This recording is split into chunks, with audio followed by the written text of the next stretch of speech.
Irene, shuru karo prayer. Okay, sir. Please close your eyes and join your hands for the prayer. Om Sahanam Bhavatu Sahano Bhunaktu Sahaviryam Karvavahai Tejasvi Navaditamastu Ma Vidvishavahai Om Shanti Shanti Shanti. Thank you, Irene. Thank you, sir. Now I am going to share today's program.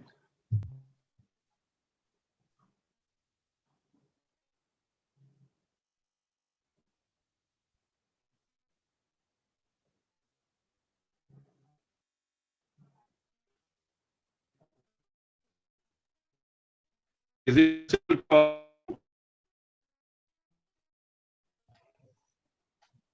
hello? Not yet. Not yet.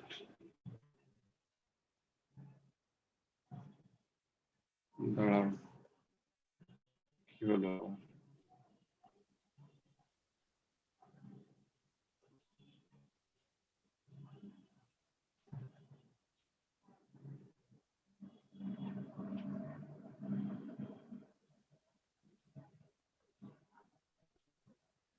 Is it visible now? Yes, sir. Thank you.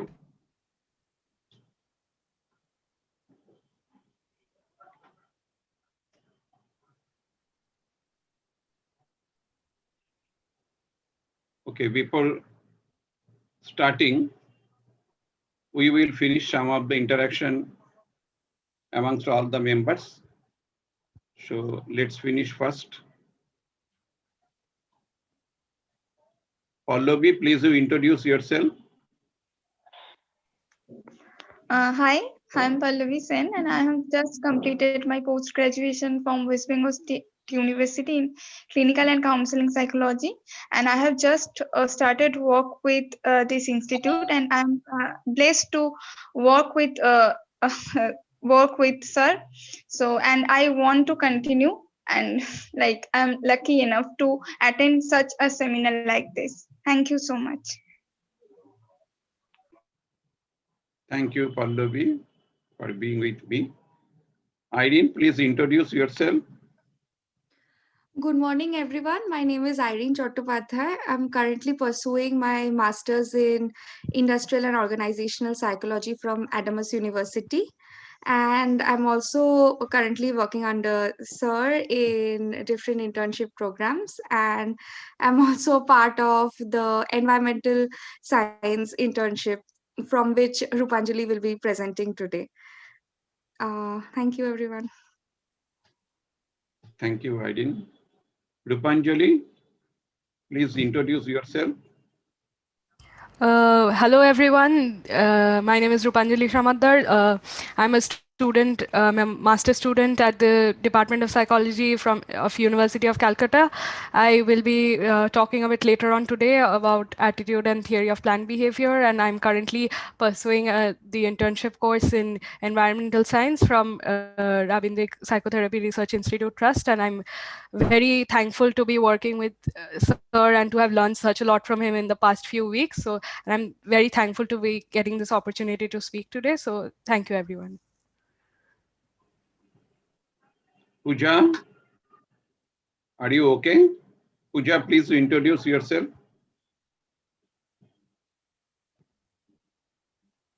Pooja Patra, please. Pooja Patra has some audio problem, right? So, okay, Pooja Patra is doing PhD in Vidyasagar University. Am I right, Pooja?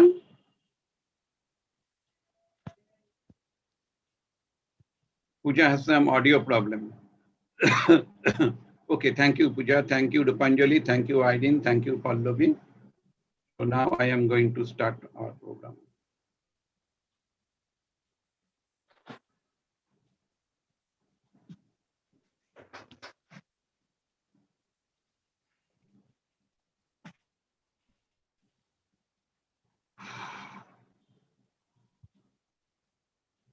On behalf of Rabindranath Psychotherapy Research Institute Trust, I welcome you all to today's 30th Sunday webinar. This is our Gmail. So if you are interested to contribute in any manner to our institute, you can directly write your biodata. You can send your biodata with your specific application to our email. This is our blog where you will find about the course details, etc. Rabindranath Psychotherapy assumes that there are three layers of consciousness. One is Murta, another one Raga, another one is Saraswat. And there is continuous flow of information across the layers. So the information flows from Murta to Saraswat, again Saraswat to Murta. So these flows occur continuously. Color of Murta layer is gray. It is the seat of attention, sensation, and perception. If there is any problem in this particular layer, there will be difficulty in receiving the stimulus from the outside.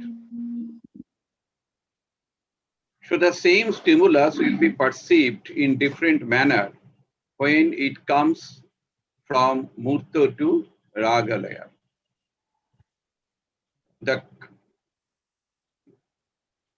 It is the seat of feeling, emotion, learning, memory, thinking, and their associations.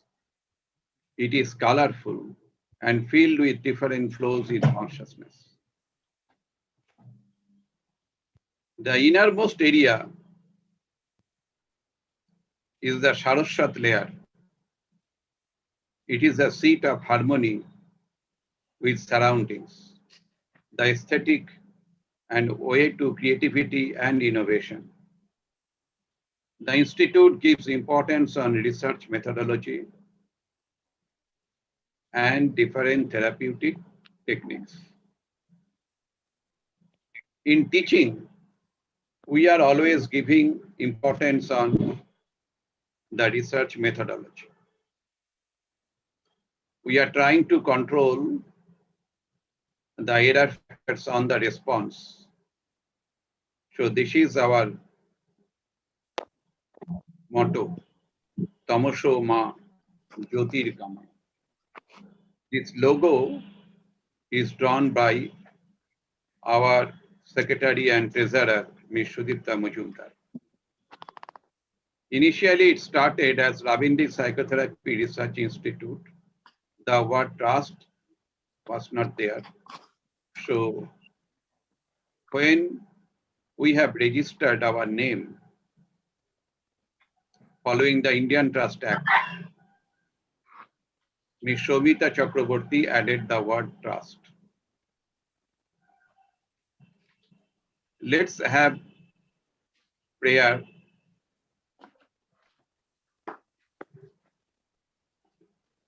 to our Rabindra Sangit by Ms. Ritika Sarkar.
Hello, গানটা কি শোনা গেছে?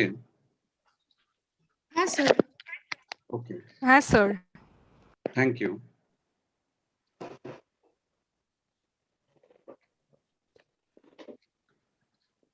Rabindranath Psychotherapy Research Institute Trust is not the family trust. It is a non-profit organization. The trust is developing different research courses based upon several theories and also motivated the trainees to do research on different aspects of Rabindranath psychotherapy, covering drawing therapy, dance therapy,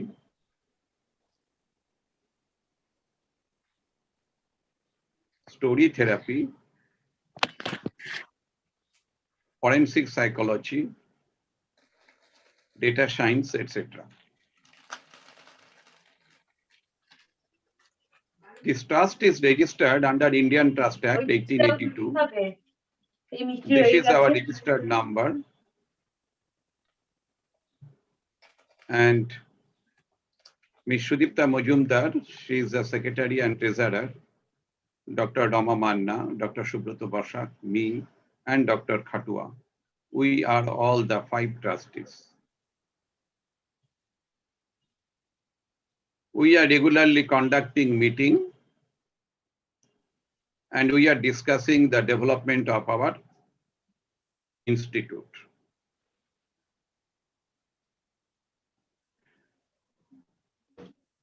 Since we are under the Indian Trust Act, we can establish our center across different parts of India.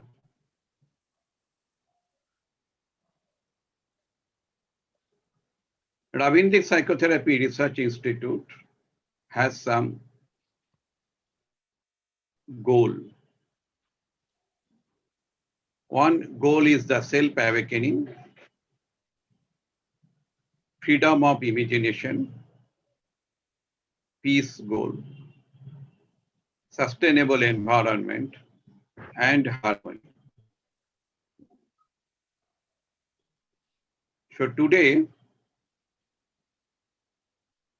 we are going to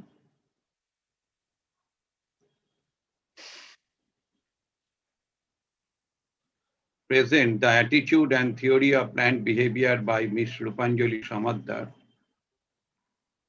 She is the student of Rabindranath Psychotherapy Research Institute Trust. Before that, Shomita ki join করেছে? Irene? না sir, join করেনি। Okay, before that, I am requesting Irene Chattopadhyay.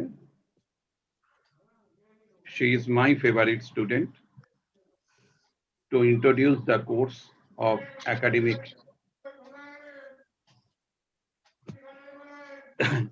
activities of environmental science and to introduce Ms. Rupanjali Samadar. After that, Rupanjali will start the lecture. So here I stop the sharing. Thank you, sir. Thank you, Vivek, for joining. Good morning, sir. Irene, please. Irene, please.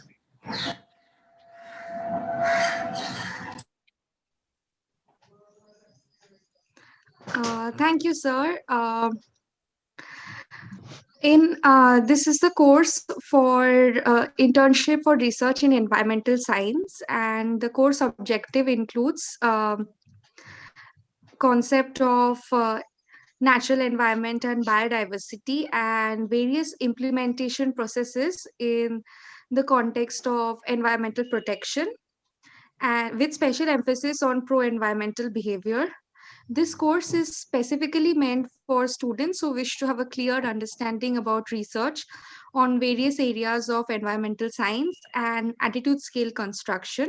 at the basic level, which is related to pro-environmental behavior and also environmental conservation, recycling, reuse, reduce, etc. In this course, the students get to learn about the different theories of environment, like the environmental factor theory, the environmental citizenship model, or the theory of planned behavior. And we also get to learn about various aspects of attitude and attitude scale construction. Here, in this course, students also get to learn about basic statistics and measurement scales, and also data, and also an introduction to R Studio is also provided. And currently in this course, we are learning about like how to construct an attitude scale with specific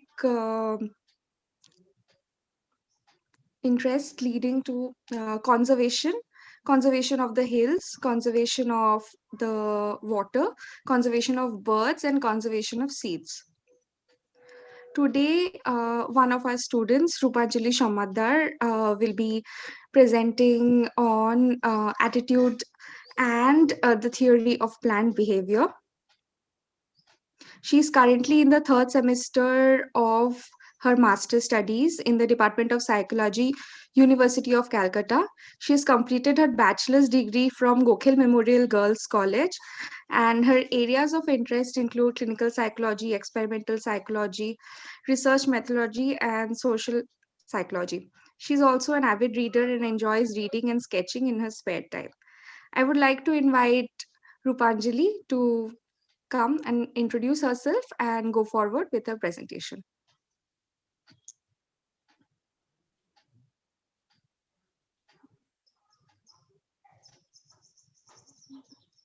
Thank you, Irene, for that warm introduction. A very good morning to all present here. My name is Rupanjali Shamadar, and today I will be giving a presentation on attitude and the theory of planned behavior. As Irene said, I'm currently pursuing my master's in psychology from the Department of Psychology, University of Calcutta, and I'm also a student of the internship course on environmental science being offered by Rabindranath Psychotherapy Research Institute Trust. Sir, I would now like to uh, share my screen. Is that okay, sir?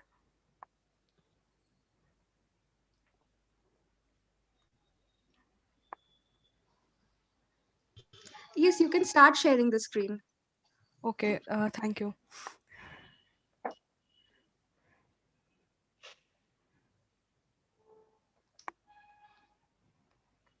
Is my screen visible? Yes. Could you just make it slightly bigger, like change it over to Yes, yes, slideshow? definitely, Yeah. definitely, definitely. Is this visible? Yeah, Clearly visible? perfect. Thank you. So this is the topic of my presentation. I would now like to go on to the acknowledgement. I would firstly like to express immense gratitude towards our mentor, Sir Dr. Devdulal Dottoray, for the guidance and support that he has been providing this past few weeks. He's been extremely helpful with everything that we've learned in the course, and he's been a pillar of support. So I would like to thank Sir for that. I would also like to convey my gratitude towards Rabindranath Psychotherapy Research Institute Trust for providing us this platform and enriching us with the wealth of knowledge they've been imparting to us since the beginning of this course. And lastly, I would express my heartfelt thanks to Ms. Shomita Chakraborty and Ms. Irene Chattopadhyay, both of whom are our academic assistants, for the constant support and encouragement and inspiration I've received from them. They've been a big help to me throughout these past few weeks, and we've learned a lot from them. So thank you. I would now like to proceed with my presentation. So firstly, I would like to talk about what attitude exactly is.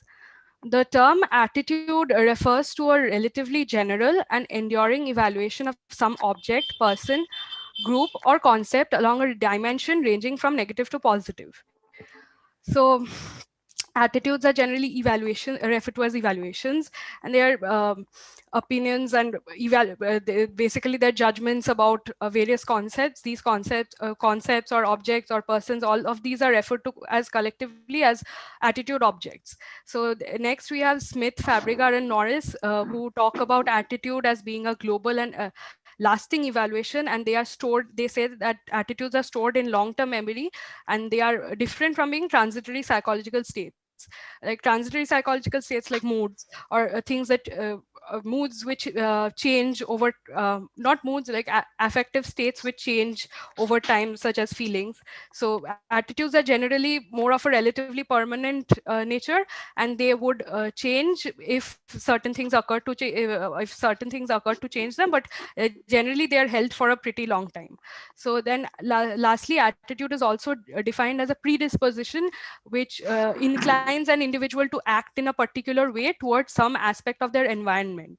Then Gordon Allport also described attitude as being a state of neural and mental readiness, which relates to this concept of attitude being a predisposition. Allport said that attitudes are basically states of neural or mental readiness that predispose an individual to act in a particular way, and also it is shaped by their past experience.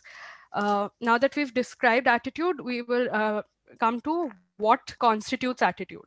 So Ostrom in 1969 gave the ABC model of attitude, which described attitude as having three basic components. So what are these three basic components? We have the affective component. This consists of the individual's emotions and affect towards the stimulus, especially positive or negative evaluation, whether a person likes something or they do not like something, or they have a favorable attitude or unfavorable attitude. This all comes under whether they prefer doing something or they do not prefer doing it. So all that comes under the feeling component is what is the affective component. That comes under the affective component. Then we have the behavioral or conative aspect.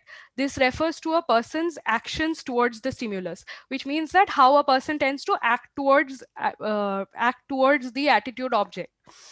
Um, for example, if we talk about, just to give an example, if we talk about smoking, so somebody may have, when it comes to affective component, somebody may have negative attitudes towards smoking, as in they don't like smoking. So they are against that. So their behavioral component would be that they refrain from smoking and they do not like it when people smoke in their surroundings. So that would be the behavioral component. Then we come to the cognitive component. Cognitive component involves the thoughts the person has about the attitude object, which includes facts, knowledge, and their beliefs. So this would, coming to the smoking example, this would refer to the fact that this particular individual would know that smoking is not good for health, and they have a particular set of knowledge or beliefs about why it is not good for health. So they'll be, this will refer to the fact that there have been cases of people who have smoked, who have developed certain lung disorders or respiratory issues or cardiovascular problems. So all of these knowledge and facts and everything will come under the cognitive component of attitude, which will shape their attitude. So next we come to the formation of attitudes. How are attitudes formed? Like attitudes may be formed in a number of ways. So these have been classified under four basic categories, which are the learning theories, consistency theories, cognitive approach, and functional approach. So coming to learning theories were basically shaped by the behavioral perspective in psychology. So the work on learning theory started with Carl Hovland at the Yale University. So this approach basically treats attitude like habits, and they say that the learning theory approach states that attitudes are acquired in the same way as all habits are, through association, or association is such as the one seen in classical conditioning, or through a reward and punishment orientation, such as the one seen in operant conditioning, or through imitating the behavior of a role model that is seen in role modeling. This approach primarily views individuals as being passive, as in individuals are passively products of the environment in which they acquire attitudes from the environment and the surroundings around them, and emulating the behaviors and values held by people in their environment. Then we have consistency theories. consistency theories assume that people adjust their attitude and behavior in order to keep a maximum degree of internal harmony. This internal harmony is referred to as consistency. Then this approach also believes that individuals seek for coherence and meaning in all their cognitive activities. And this cognitive consistency theories basically includes two major theories, which are the balance theory given by Haider and the cognitive dissonance theory given by Festinger. So the balance theory given by Haider speaks about the balance theory speaks about the consistency among the effects within a simple system that is held by a person. And this system, this simple system that Haider talks about, this is defined in terms of a person, another person, and an attitude object. So what happens is there is a person, the person has a particular attitude towards the other person and the attitude object, and the other person also has a particular attitude towards the attitude object. So in a state of balance, all the three things are consistent, but in a state of imbalance on when the state thing is when the system is unbalanced, so these three attitudes differ to a certain extent.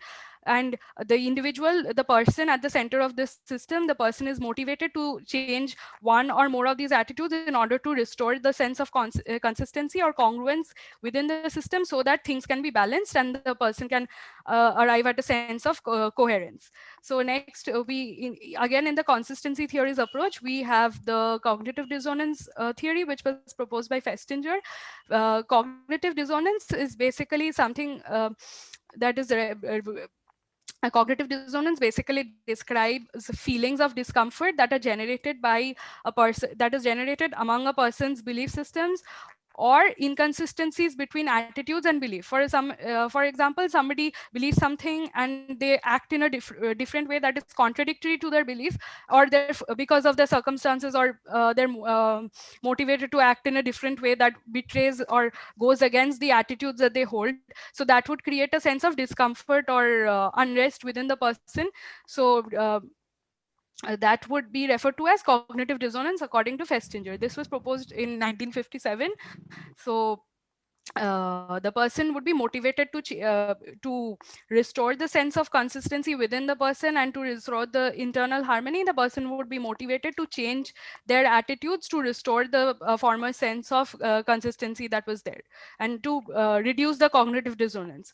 Festinger said that the greater the amount of cognitive dissonance generated, the more a person would be motivated to change their approach or change their attitudes.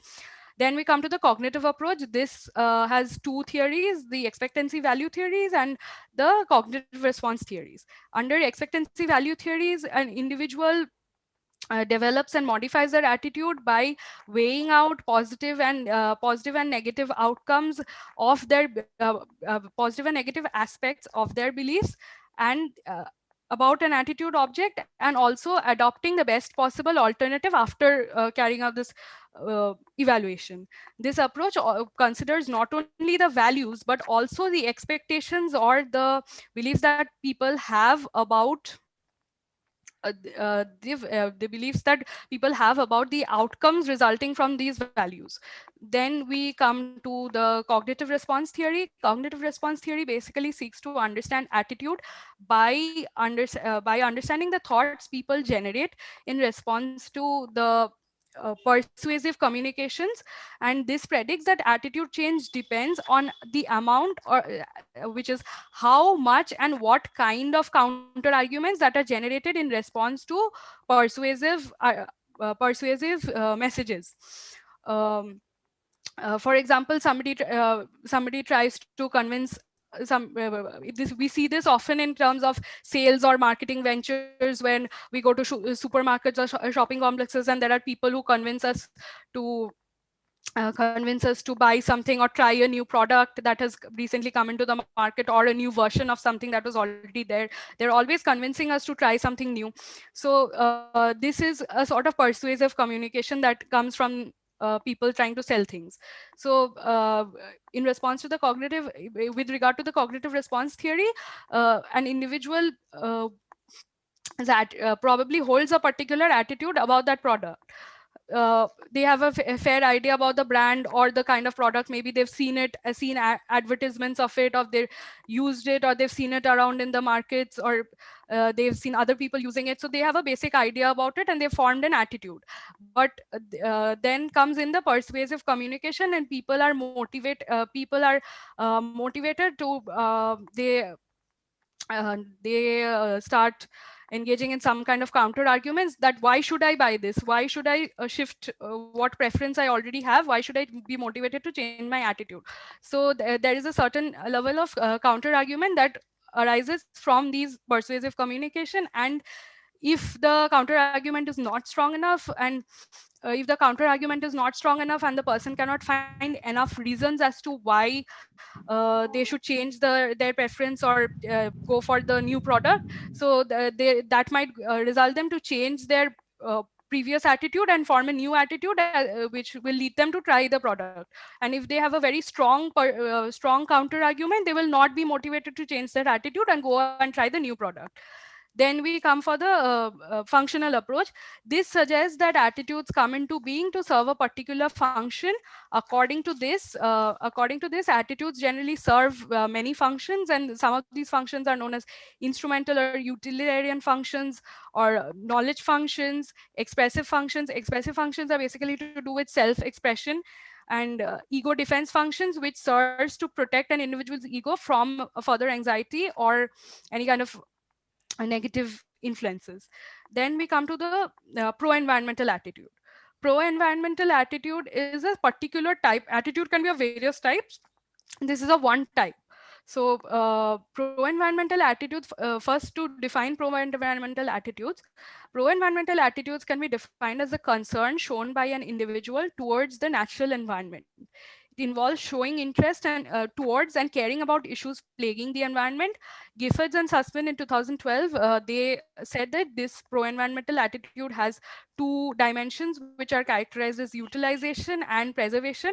Other researchers have later on found several other dimensions and domains, but Giffords and Sussman said that these were the two domains.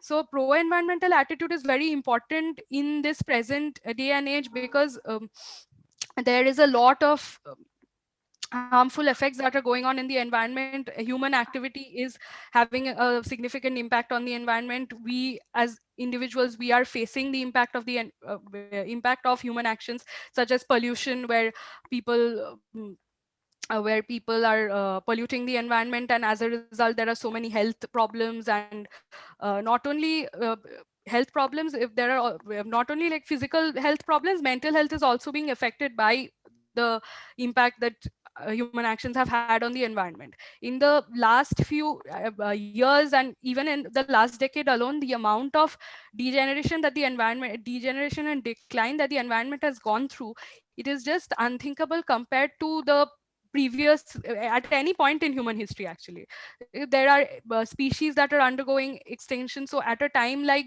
this, it is very important and it's very germane to the present scenario, so that we come to know what is pro-environmental attitude, so that we can take steps to educate ourselves and those around us, and be more environmentally conscious, and take active steps to maintain the present environment that we have, and to prevent it from further degeneration and decay.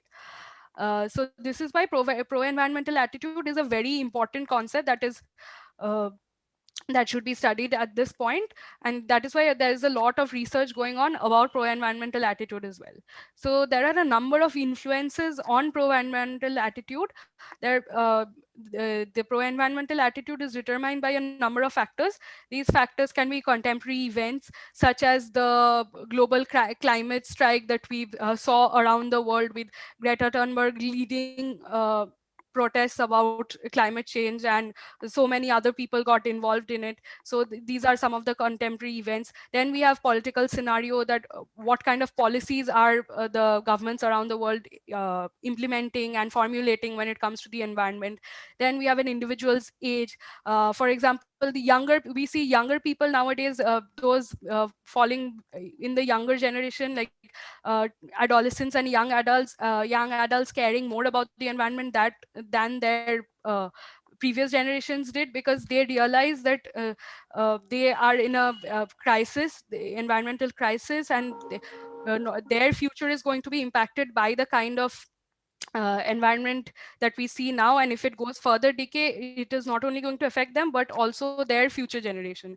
So that there comes in the individual's age. Then we have gender or socioeconomic status. Then we have values. What kind of values a person holds, that will also align with the kind of attitude they have towards the environment. And also personality characteristic. For example, there are personality characteristics like conscientiousness we see in the big five. So that might also be linked with pro-environmental attitudes. There are a number of studies that are going on exploring these various factors and how they each relate to the pro-environmental attitude and its various dimensions. So let's talk about why we should study pro-environmental attitude. So pro-environmental attitude, I've mentioned a few reasons here, but there are so many other reasons as well. So we come to why pro-environmental attitude is important and why it should be studied at this present moment.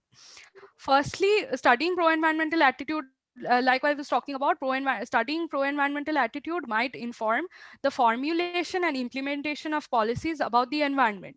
So this might mean that having a better understanding of pro-environmental attitude will lead to more conscious policies about the environment. And this will also prompt government and non-government organizations to work towards creating more inclusive and better and more effective policies when it comes to the environment, and implement and develop guidelines and frameworks for acting and behaving when it comes to the environment, and what people should do and what people should not do. Because there is still a lack of awareness when it comes to what people should do and what they should not do. So it may also serve as a predictor for pro environmental behavior. Attitude, as we'll come to see later, attitude determines intentions, which in turn determines behavior.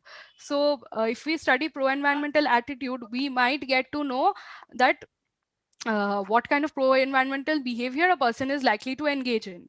So, for example, generally it is seen that people having very high or strong pro-environmental attitudes will generally be more likely to engage in pro-environmental behavior. Then we have, it might help in spreading awareness. Like I was talking about, spreading awareness is very important, because there is still a lot of lack of awareness about what behaviors are considered environmentally friendly, and therefore when people are aware that these particular behaviors are environmentally friendly, they might be more motivated to promote sustainability. For example, there are pro-environmental behaviors can start from very little day-to-day things that we do in our day-to-day lives, like turning off the tap when we are brushing our teeth, or switching to alternative sources of energy instead of continuously using non-renewable sources of energy like coal, or even when it comes to electricity, instead of using coal generated electricity, we could go for renewable sources like solar energy, or solar powered energy, or biogas, or wind power generated or hydel power generated electricity. And also we could instead of, like, we could be motivated to engage in more reusing things and recycling things. And also in terms of buying clothes, fast fashion is particularly harmful towards the environment. And there is not much awareness about this, that buying from big brands like, for example, H&M and Zara, these brands are they have a harmful impact on the environment. Not only are they not ethical, they are also harming the environment, because buying brands like these, fast fashion, we don't know, often don't know, but there is this thing that destroy like not reusing things, and buying clothes from these brands, they might uh, that might not be might not be conducive for the environment. So we could switch to more sustainable options like thrift shopping, which is much more sustainable. And thrift shopping encourages us to reuse as well, and recycle and upcycle things, like reusing pre-loved clothes and using them. So that is one thing that promotes sustainability. So little things like incorporating little things like these in our day-to-day lives may encourage us to uh, be more environmentally friendly and try to protect the environment better. So next we come to the dimensions of attitude measurement. How is attitude measured? And measurement occurs through a variety of techniques, but there are a few aspects that need to be talked about first before we talk about attitude measurements. So attitude measurement is concerned with the following dimensions or aspects. These are direction. Direction deals with whether an attitude is favorable or unfavorable, or it's positive or negative, or whether the person is taking a pro or anti stance when it comes to any particular issue or an attitude object. Then we have intensity. Intensity indicates the magnitude or degree or the strength of the attitude, basically. That is how strongly an individual feels about a particular attitude object. Oftentimes in terms of attitude measurements, we'll get surveys or scales where we are asked to rate how strongly we feel on a continuum, for example from 1 to 10, that how strongly do we agree with the statement, or how strongly do we feel about this issue. So that deals with intensity, how strongly or how the extent or degree of the attitude. Then we come to centrality. Centrality deals with how significant a position the attitude occupies in the personal in the individual's life, and whether or not it plays a central role in their welfare, their goals, and their values. So it basically tries to see what kind of position the attitude occupies, whether it is central or peripheral. Weakly held attitudes are considered to be peripheral, and strongly held attitudes are considered to be central. Then sorry then we come to salience. Under salience we have whether the attitude salience basically tries to see whether the attitude is relevant or it is not relevant. Then we come to consistency. Consistency talks about whether the attitude aligns within the individual's previous attitude system and previously held other attitudes. So it tries to see whether the attitudes are aligning in a sort of coherent system, and whether it's consistent or not. This is what we talked about earlier in the uh, consistency theories that I spoke of in Heide's balance theory or cognitive dissonance theory. Then we come to the measurement of attitude. Measurement of attitude is done using these following scales. I will be talking about Likert a bit later in details. Likert I will be talking about in detail. So I'll talk about the other four briefly. Firstly, coming to Thurston. Thurston scale is a unidimensional scale of attitude measurement. It asks the respondent to first state whether they agree or disagree with a particular statement, and then specify how strongly they agree or disagree. This is done according to the strength of the attitude. That is done according to a numerical scale or range. And unlike Likert, which takes cumulative measurement, Thurston deals with the measurement of Thurston is a bit different, in which the respondents the scores of the respondent is based on the maximum ordinate. Then we have Bogart's social distance scale. In this, Bogart basically asked the respondents to indicate whether they would willingly admit a member of any ethnic group. Ethnic group basically refers to any kind of group that is defined by ethnicity, that is people of a different nationality, people sharing a common language, people sharing common customs, people living in the same geographical region.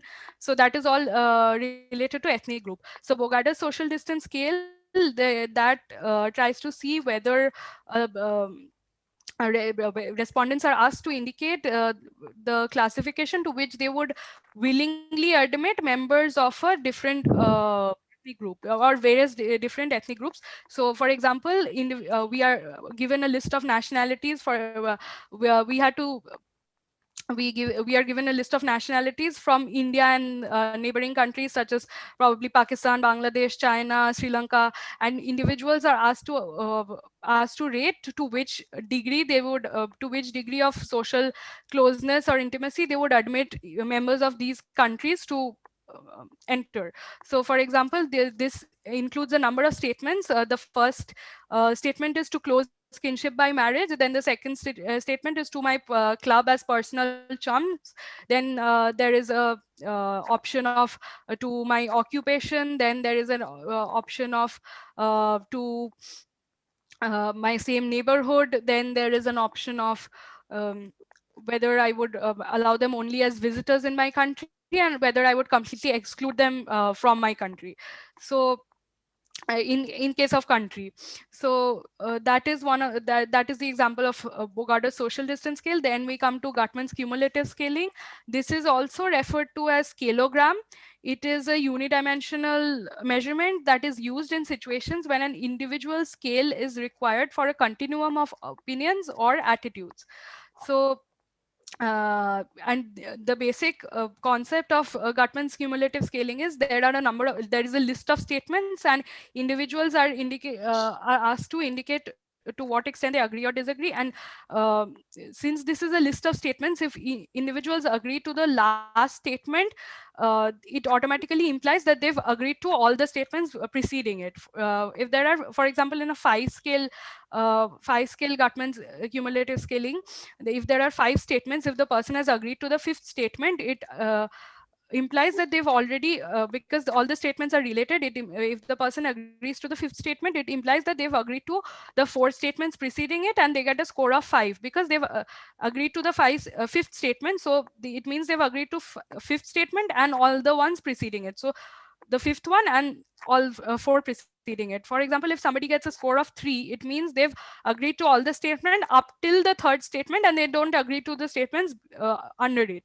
So that is Gutmann's cumulative scaling. The Bogart's social distance scale, which I was talking about just before this, that is a specialized form of the Gutmann's cumulative scaling, because Bogart's social distance scale basically attempts to measure an individual's prejudice towards members of other ethnic groups, for example, nationalities or people from other states. For example, if we do this in India, we take members from different states and we ask people from other states to rate people according to that scale. So that would be an example of Bogart's social distance scale. Then we have Osgood's semantic differential technique. In this technique, basically what is done is people are given an attitude object, and there are a number of you can see a picture of this here. So there are here actually this orange thing, that is Osgood's semantic differential technique. So in that, individuals are given a particular attitude objects, and then they are given this polar opposite pairs of adjectives which are different in their grammatical meaning, and they are opposites in their meaning.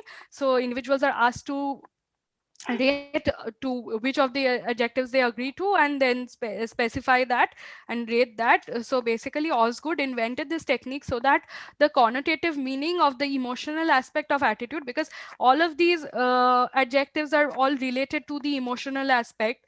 So Osgood wanted to see how the connotative meanings of the emotional aspect of attitude towards these various attitude objects could be measured and thus used accordingly. So we've covered all the four scales, and now I will be talking about Likert. Likert is basically the Likert scale. It is also known as the summated rating scales, because the total score in the scale is calculated by summating an individual's ratings on each item as given by the respondent. This scale was named after Rensis Likert, who developed it. He believed that a much simpler arrangement of statements and responses could provide a solid technique for measurement of attitude. What is how the scale is developed is individuals there is in the initial stages of scale development, there is a lot of information that is there which is collected from various sources like newspapers, books, or magazines or films, and also there is an use of subject matter experts who give their opinions about, because they have specialized knowledge about particular areas, so they give their expert opinion on various issues that they specialize in, and their opinion is also considered. There is a sort of focus group, there might be a sort of focus group discussion, out of which people come out with a lot of information about that, about the attitude object or issue that is being discussed. So out of that discussion or the preliminary stages of collection of information, a number of statements are worded negatively or positively, and a rough scale sort of is made and administered to a large number of people. So then people indicate whether they agree or disagree with the statements by rating on a 5-point or 7-point scale, so which ranges from strongly agree to strongly disagree. So and the respondents would specify their attitudes according to the respective statements, and rate them to according to whichever numerical value they feel represents their attitude. So they do that, and then all the responses of all the items are submitted. So what is done is individuals have given responses for each of the statements, so that is all submitted and a total score is obtained. So then what after the total score is obtained, what we do is we either calculate an item total correlation or a t-test. So item total correlation tries to see the correlation between the values of each of the statements to the total score, and those that a Pearson's correlation is done, and the values that come back as significant are the statements which are retained for the final scale, and the values that do not come back as significant are discarded. The statements for which the values do not come back as significant are discarded. And then for t-values, t-test is computed between the higher and lower groups, and the t-values obtained, the ones which come back as significant are retained, the ones which do not come back as significant are not retained. So basically there is a concept of the higher and lower 25%, so those are taken into consideration, and those are not, the higher and lower 25%, those are discarded, and the middle is retained. And then we come to the final scale, which is constructed from the items that came back as significant, that had significant item total correlations or significant t-values, and the final score, final scale is ultimately computed. It is a 5-point or 7 Likert is a 5-point or 7-point quasi-interval scale. uh, Interval scale because each of the ratings have particular intervals between them. So have a specified intervals between them, and it is known as the quasi interval scale. So next we come to the theory of planned behavior. The reason I'm talking about the theory of planned behavior is that it tries to explore the link between attitudes and intentions and behavior, and it has undergone widespread research in recent years, and it's become a very significant theory in terms of attitude and other domains of study. So this theory actually started out as an extension of the theory of reasoned action that was proposed by Adson and Fishbein in 1967. So the theory of reasoned action stated that attitude and subjective norms are the determinants of intention, and that intention directly affects behavior to some extent. But what this initial theory did not mention was the concept of perceived behavioral control. Adson revised this theory. Isaac Adson, he revised this theory in 1985, and he included the variable of perceived behavioral control and proposed the theory of planned behavior. The theory of planned behavior basically states that individuals decide their intention in advance with regard to most voluntary behaviors, the ones that they do willingly, and these intentions are the best predictors of what people will do. So as you can see from the diagram, the theory of planned behavior has three components that determine the intentions, which in turn determine behavior. So what are these three components? I'll be talking about them next. These three components are attitudes. Attitudes are basically evaluations made by people regarding whether or not a behavior is a good thing for them to do, and whether or not that will benefit them in any way. For example, somebody has decided to start exercising. So their attitude towards exercise is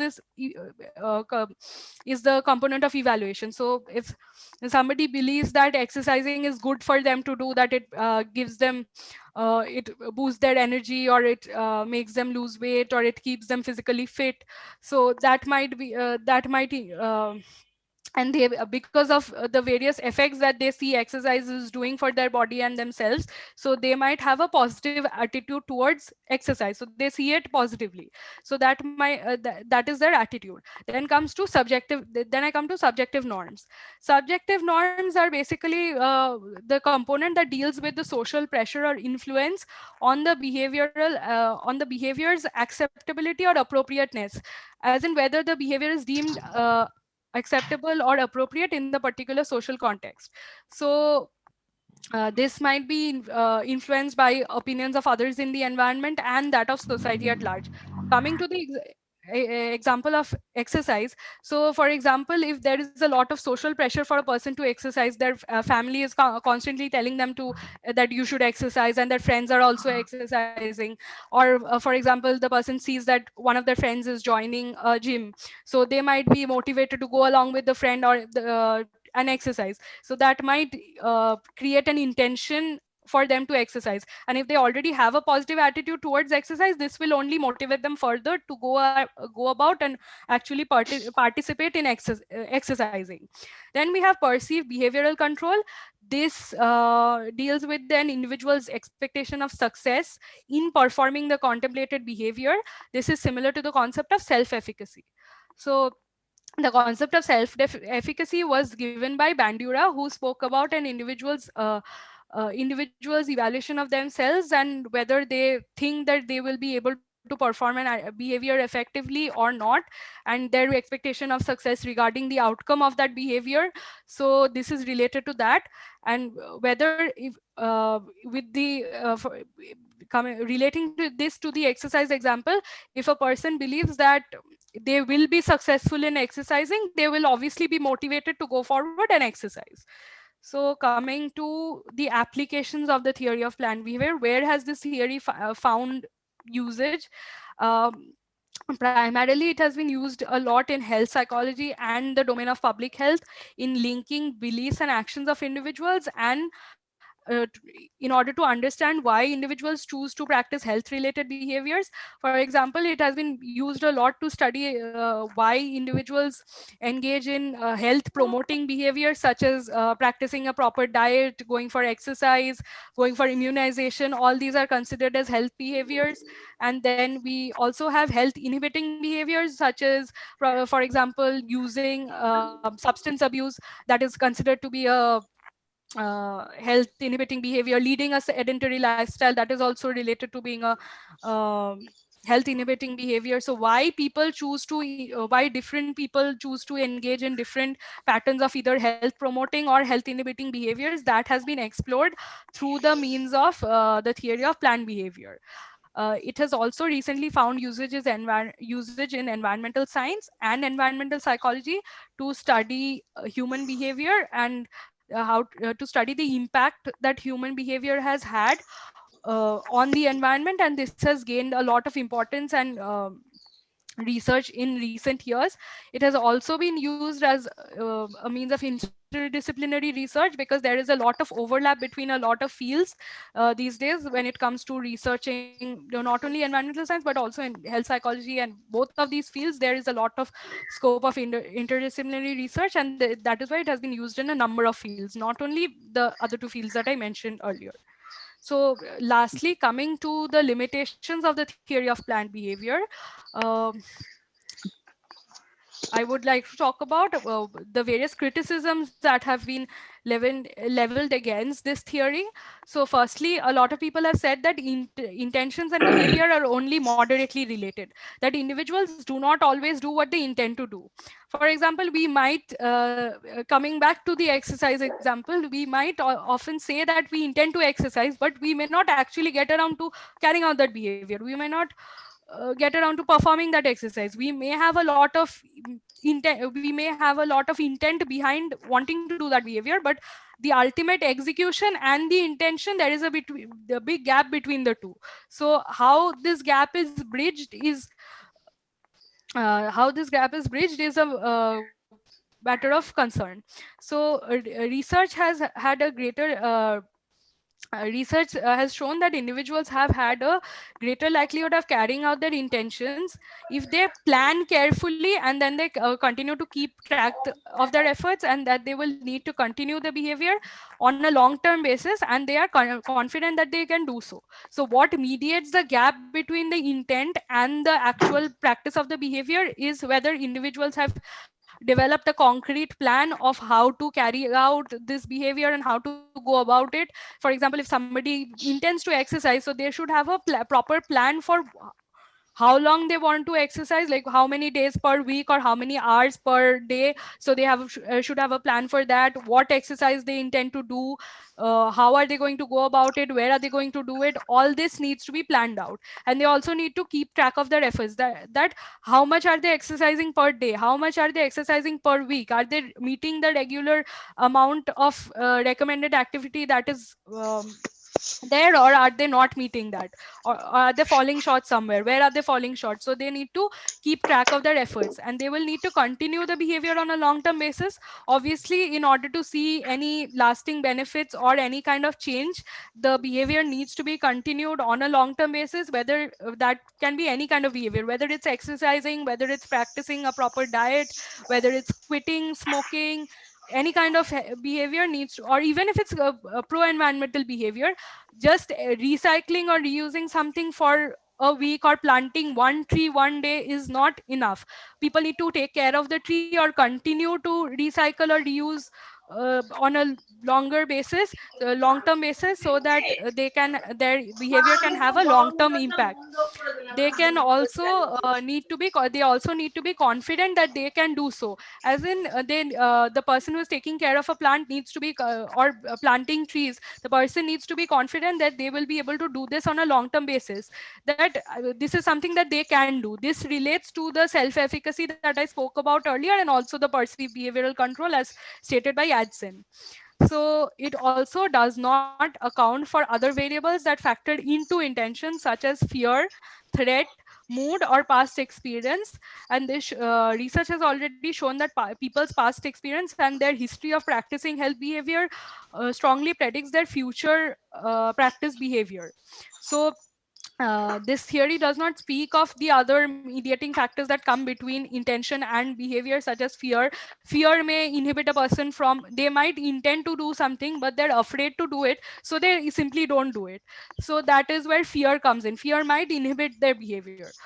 Then we have threat. People might be threatened by certain circumstances and not go forward with their of carrying out their intention.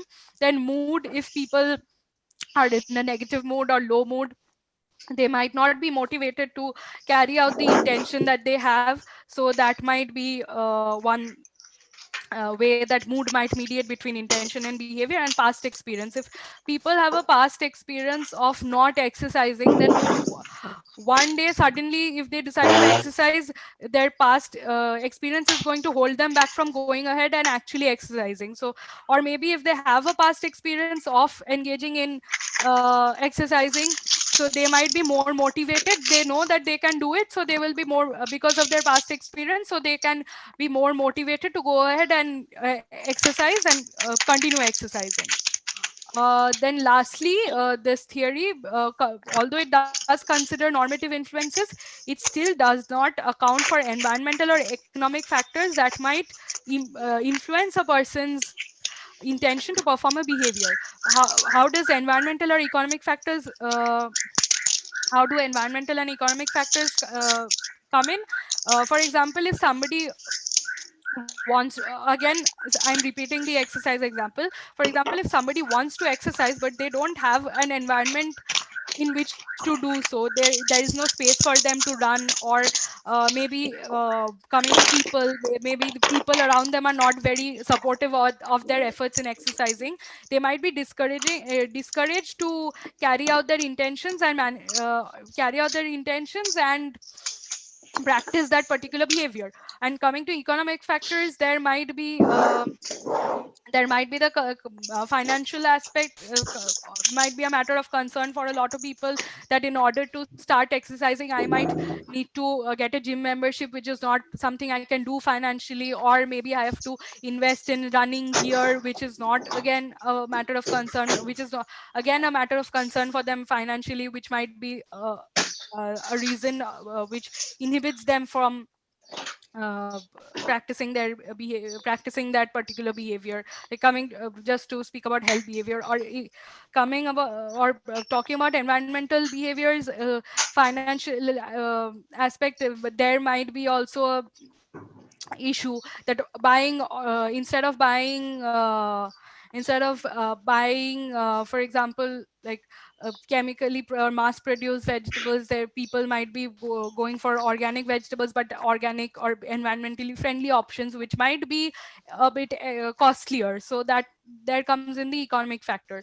So this is all about theory of planned behavior, and this is all about theory of planned behavior. And I think these are the references that I've made use of in making my presentation. And I've come to the end now, and I would like to thank everyone for their time and for patiently listening to me so far. So thank you for listening to my presentation.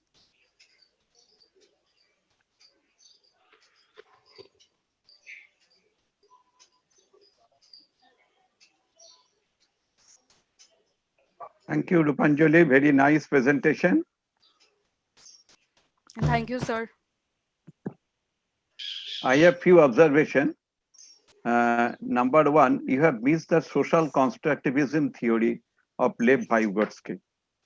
When you Okay, are sir. thinking of the attitude development, okay, you have mentioned the cognitive theory, the Festinger theory model you have mentioned, but please you add the social constructivism theory of Lev Vygotsky.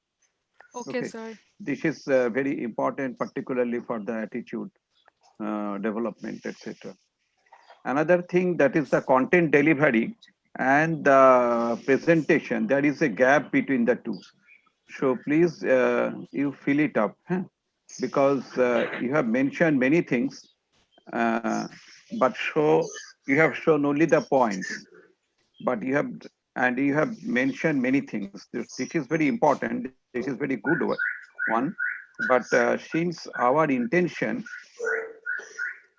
is to create one book about the Sunday webinar, therefore, my suggestion, please you fill it up.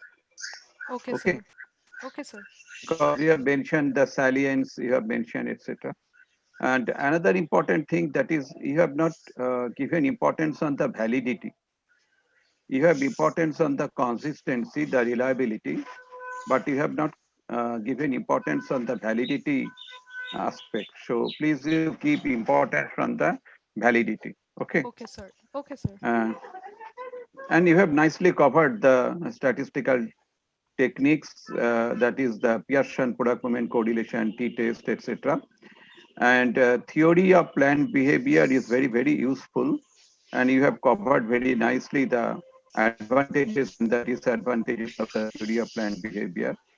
Now we have here Professor Bholanath Ghosh.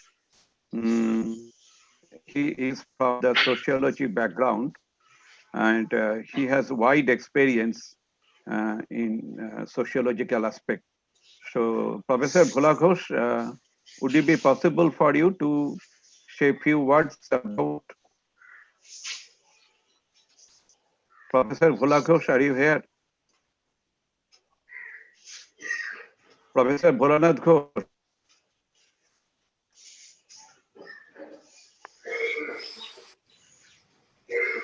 Professor Bhola Ghosh, please.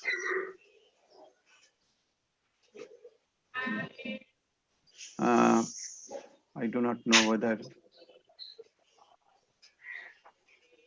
Professor Bhola Ghosh.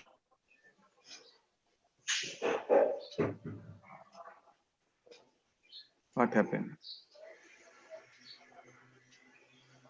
Dr. Shamasri Shud is here. Shamasri.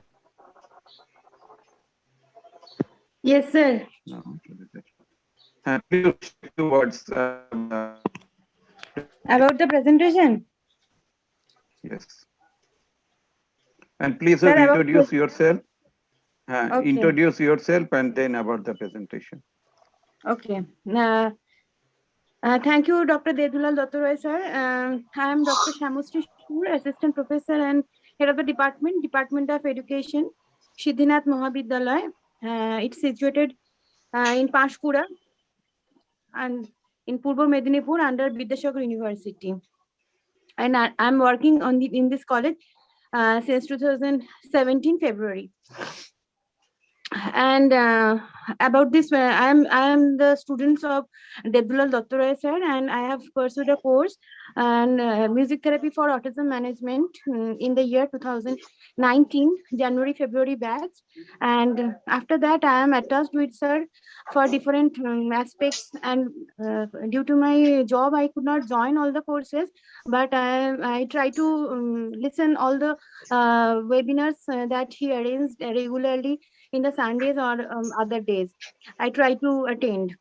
And sir had helped me in various courses, like when I was doing my master degree in adult education, he has helped me in the dissertation. And whenever I wanted any help from him regarding data analysis or data collection, whatever in the field of research analysis, he helped me according to his best. uh, and about Rupanjali's presentation, her presentation was very good, and the attitude skills she has explained is very well defined. And the Likert type scales were actually we use a Likert type scale in all our questionnaires, but there are also several kinds of tools which we don't use, that should also be used in the research purpose and should be made popularized by our researchers only. So this is one of the good point that he has covered, and she has elaboratedly explained all the factors regarding environmental attitudes, which I was also unaware about. And very good presentation, sir. You have chosen the right person for today's presentation, sir. Thank you, sir. Thank you, Dr. Shur. Very nicely you have covered. Dr. Ghosh, are you available now? Professor Bholanath Ghosh, please. Professor Ghosh. Professor Ghosh, you are not audible. Professor Ghosh, you are not audible. Please, you.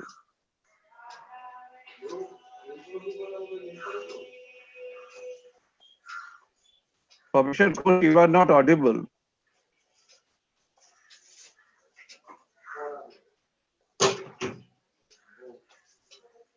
একটু জোরে সাউন্ডটা করো।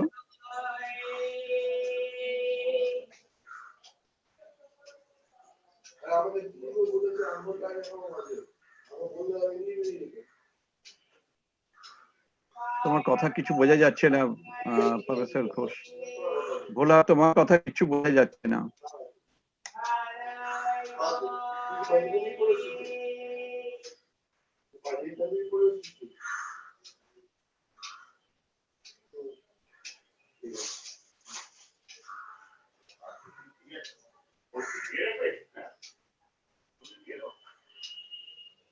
তোমরা কি শুনতে পাচ্ছ কেউ উনার কথা? না স্যার, একটু অসুবিধা হচ্ছে, বোধহয় কানেকশনে কোনো প্রবলেম হচ্ছে। না স্যার, শুনতে পাচ্ছি না। কথা বোঝা যাচ্ছে না। ঠিক আছে,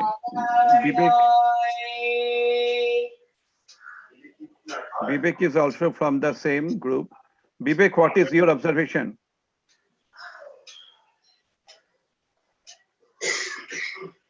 Vivek, are you here? Good morning, sir. Yes. Good morning, sir. Yes, good morning. First of all, I would like to congratulate Rupanjali for a wonderful presentation. So it was well presented, and it was a good work. So first of all, I would like to congratulate her. That regarding her work also for today's presentation. So what I find is like I was much more unaware of many things. Okay, so today I got so many information from her. So her presentation, so dimensions of attitude measurement. So why do we study about the pro environment attitude? So and such kind of information of attitudes, components. So and about different scales. So I was. Very much unaware of so much things. So, but because of her presentation, I got so many ideas. So, it was a very good presentation, and I hope this will be beneficial for me also and for the one who has participated in today's webinar. So, thank you so much for that, and thank you so much, sir, for giving us this opportunity to present here and to gain such kind of information. Thank you so much, sir, and thank you, Rupanjali. Thank you, Vivek.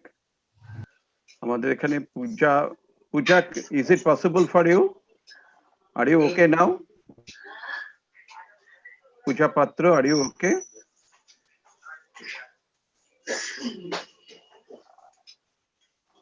ভোলা তুমি কিছু বলছো? ভোলা তোমার কোনো কথাই শোনা যাচ্ছে না, extremely sorry ভোলা। পল্লবী তোমার ভাবনাটা একটু বলো।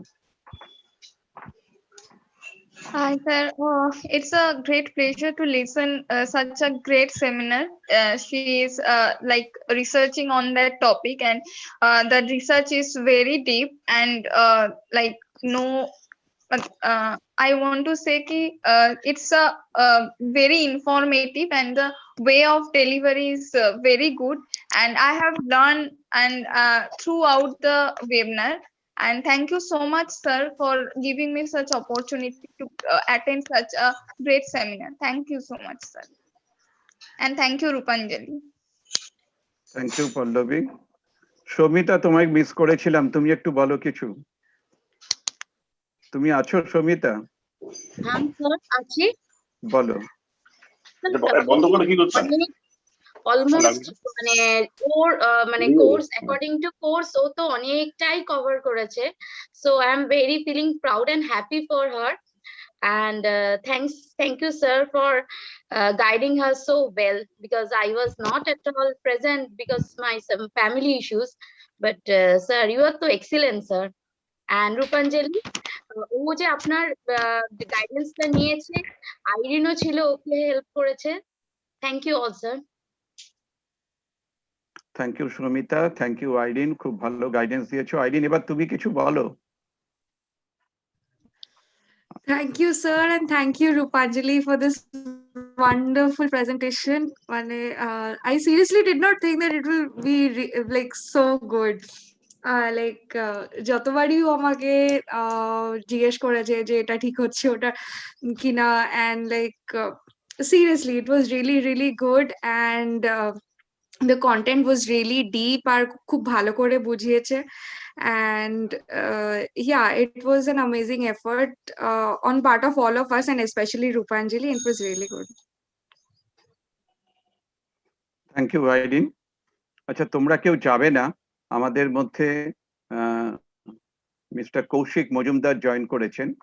Kaushik Majumdar second technical session, যেটা স্পেসিফিক্যালি রবীন্দ্রসঙ্গীতের ওপরে উনি আমাদের আলোকিত করবেন।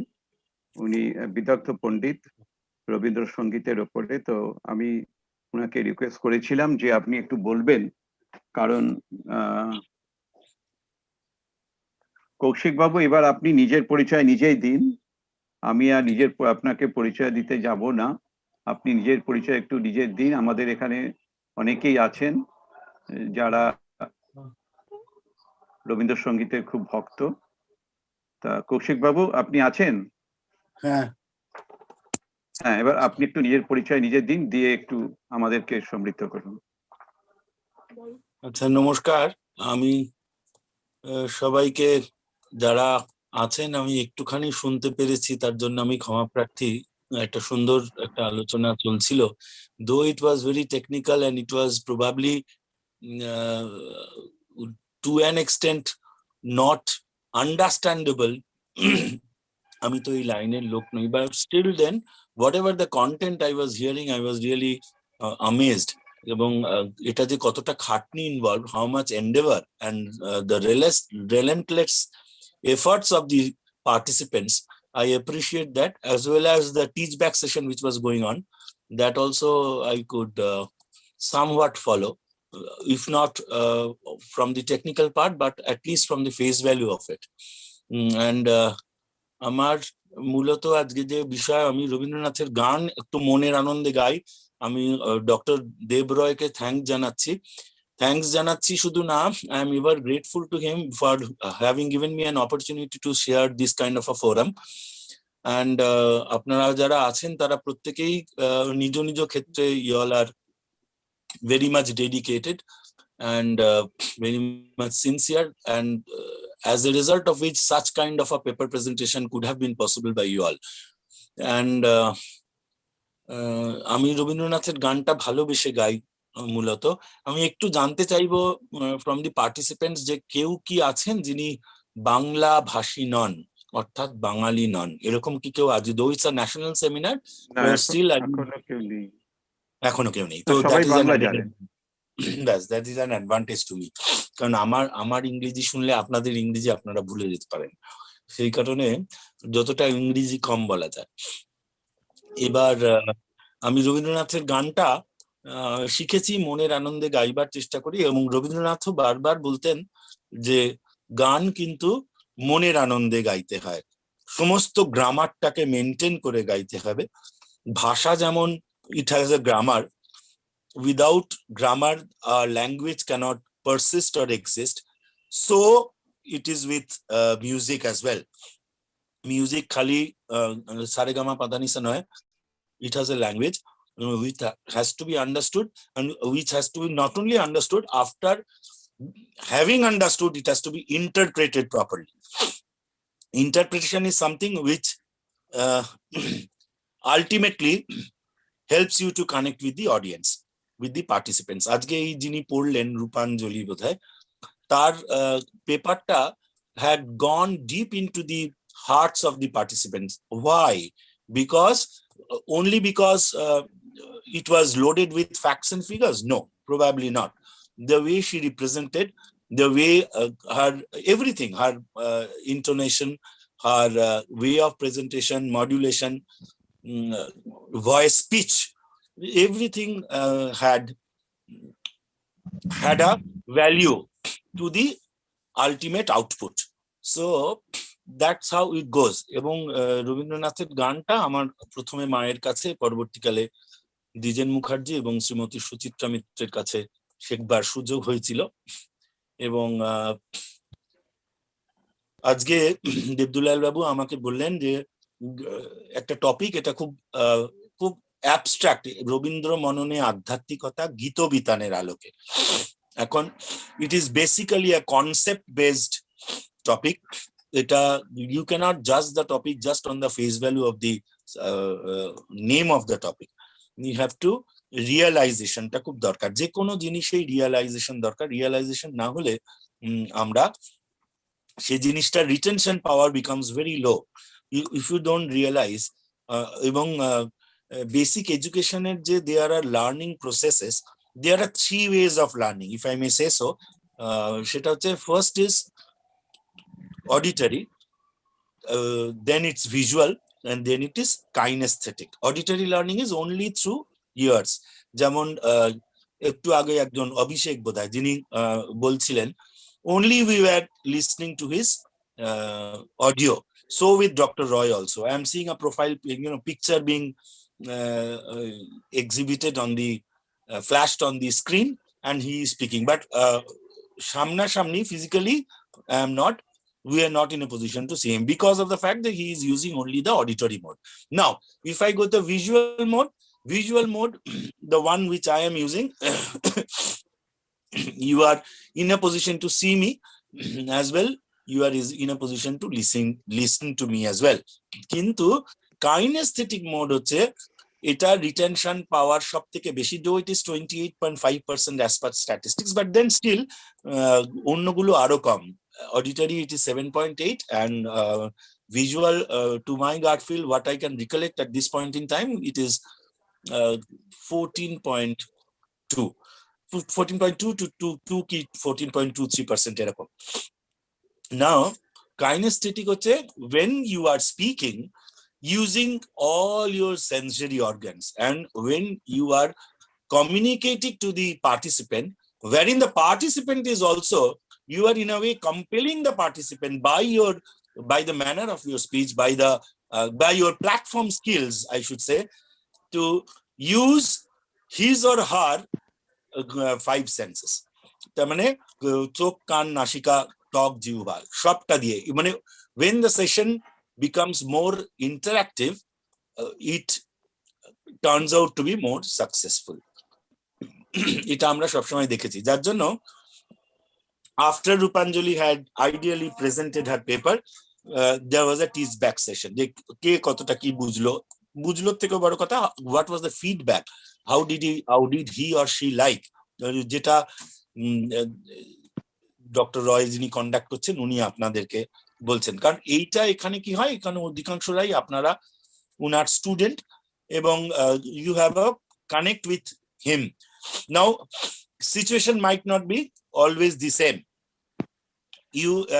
There would be situations in future wherein you have to connect with the audience whom you at all are not acquainted with.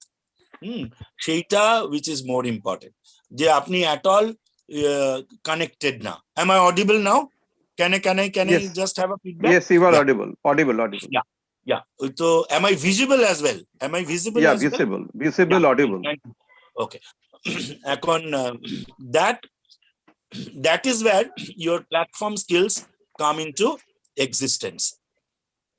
তো গান কিন্তু তাই, গান is not only সুর আর কথা তা নয়, বিশেষ করে রবীন্দ্রনাথের গান, কারণ রবীন্দ্রনাথের গান is a very lyric dependent subject. Lyric dependent কেন? এই গানের কথা যতটা গভীর, সুর ততটাই গভীর। এই আমরা ছোটবেলায় বলতাম না, মুরগি আগে না ডিম আগে, this is a never ending topic. In মানে no logic in this world have ever proved যে which comes first, either the hen or the egg. তো সেরকমই সুর আগে না কথা আগে, এইটারও কোনো অ্যাজ সাচ কোনো এত রিসার্চ হয়েছে কিন্তু no conclusion could be derived, right? So that is how it goes.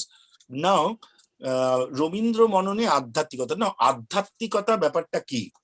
আধ্যাত্মিকতা spiritualism, at the face value of the word you might think যে এটা খুব ভারী কথা, কিন্তু আদপে ভারী নয়। আধ্যাত্মিকতা হচ্ছে কোনো বিশেষ অনুশীলন নয়, এটি জীবনযাপনের একটি ধরন। এখানে পৌঁছতে গেলে অনেক কিছু করার আছে। কি করার আছে? এটি আপনার বাড়ির বাগানের মতো। হাউ, যদি মাটি, সূর্যের আলো বা গাছ যেমন ভাবে থাকে, যদি ঠিক মতো না আসে ফুল ফুটবে না, তাই তো? মাটি লাগবে, সূর্যের আলো লাগবে, তাপ লাগবে, গাছ লাগবে, অক্সিজেন লাগবে, তবেই তো গাছ বাড়বে এবং ফুল ফুটবে, নইলে তো এটা হবে না। সেই রকম গানও কিন্তু সুর, কথা, বাণী একটা সঠিক perfect blend, I should say, perfect juxtaposition, right? Now এটাও আধ্যাত্মিকতাও কিন্তু তাই। আমরা যদি আমাদের শরীর, মন, আবেগ, শক্তি এগুলোকে বিশেষভাবে পরিচর্যা করি, as to why, to transcend, to elevate our soul. The ultimate aim or object should be our elevation of the soul, আমাদের আত্মার বিকাশ, the manifestation of our soul, পূর্ণত্ব বিকাশ। স্বামীজি বলছেন education is the manifestation of the perfection already in man. So Swami Vivekananda is describing religion. Religion is the manifestation of divinity already in man. অর্থাৎ মানুষের মধ্যে যে দেবত্ব already আছে, অন্তর্নিহিত দেবত্ব already in man, সেইটাকে তার পূর্ণতা পাওয়ানো। এক জায়গায় স্বামীজি বলছেন যে religion is not a journey from Kolkata to Belur Math, but or from Kolkata to Kedarnath, but it's a journey from a brute man to a better man. আমি আগে কতটা ভালো ছিলাম, আমি এখন কতটা ভালো, am I in a position to judge myself on these parameters? তখনই কিন্তু I can really think that যে আমি am successing or am developing my inner self towards the ultimate salvation or the ultimate transcendence, যেখানে আমার অন্য worldly nothing worldly can touch me barring these spiritual forces, which would help me to cover my life after I leave my mortal body. Right? গীতাতে চতুর্থ অধ্যায়ে শ্রীকৃষ্ণ বলছেন অর্জুনকে যে তুমি যদি মৃত্যু সময় আমাকে চিন্তা করো, শেষকালে আমাকে চিন্তা করো, আমাদের চিন্তা thought, and we should make a habit of thinking. Habit যদি আপনি দেখেন, it is HABIT. It should be that strong. Even if you remove H, a bit remains. You remove A, bit remains. You remove B, it remains. তাই তো? HABIT. H টাকে বাদ দিলে a bit থাকে, A টাকে বাদ দিলে bit থাকে, B টাকে বাদ দিলে it থাকে। ফলে ultimately it should be that intense or deep. Right? সেই জন্য স্বামীজি এই কথাটা বলছেন যে আমরা উন্নত হতে পারছি কিনা, that which is very important. তো আধ্যাত্মিকতা বলতে আমরা এইটুকু বুঝি, এবং রবীন্দ্র মননে আধ্যাত্মিকতা সেই জায়গাটাতে আমি আসছি। এবার আধ্যাত্মিকতা শব্দটি অধ্যত্ত বা আধ্যাত্মিকতা শব্দগুলি থেকে উৎপন্ন। অধ্যত্ত কথাটি, অধ্যত্ত শব্দের অর্থ আত্মা বিষয়ক, আত্মা অর্থাৎ ব্রহ্ম বা পরমেশ্বরকে অবলম্বন করে যা করা হয় তাই। আলটিমেটলি পরম ব্রহ্ম, যেহেতু রবীন্দ্রনাথ ব্রাহ্ম ছিলেন, it is he use to believe in non dual existence of god, একম মেবব দ্বিতীয়ম সর্বং খলিদং ব্রহ্ম। ওই জন্য গীতাতে বলছে আপনি যদি যেটাই চিন্তা করবেন, আজকে যদি আমি সারাদিন, I am sure Rupanjali would agree with me, throughout 24 hours, বিশেষ করে today after getting up from the bed in the morning, the only thought process that had haunted her would be how good would she present her papers. Am I right, Rupanjali? Can you respond me back? Yes, sir, absolutely. I completely agree with what you said. Yeah, that is what it goes.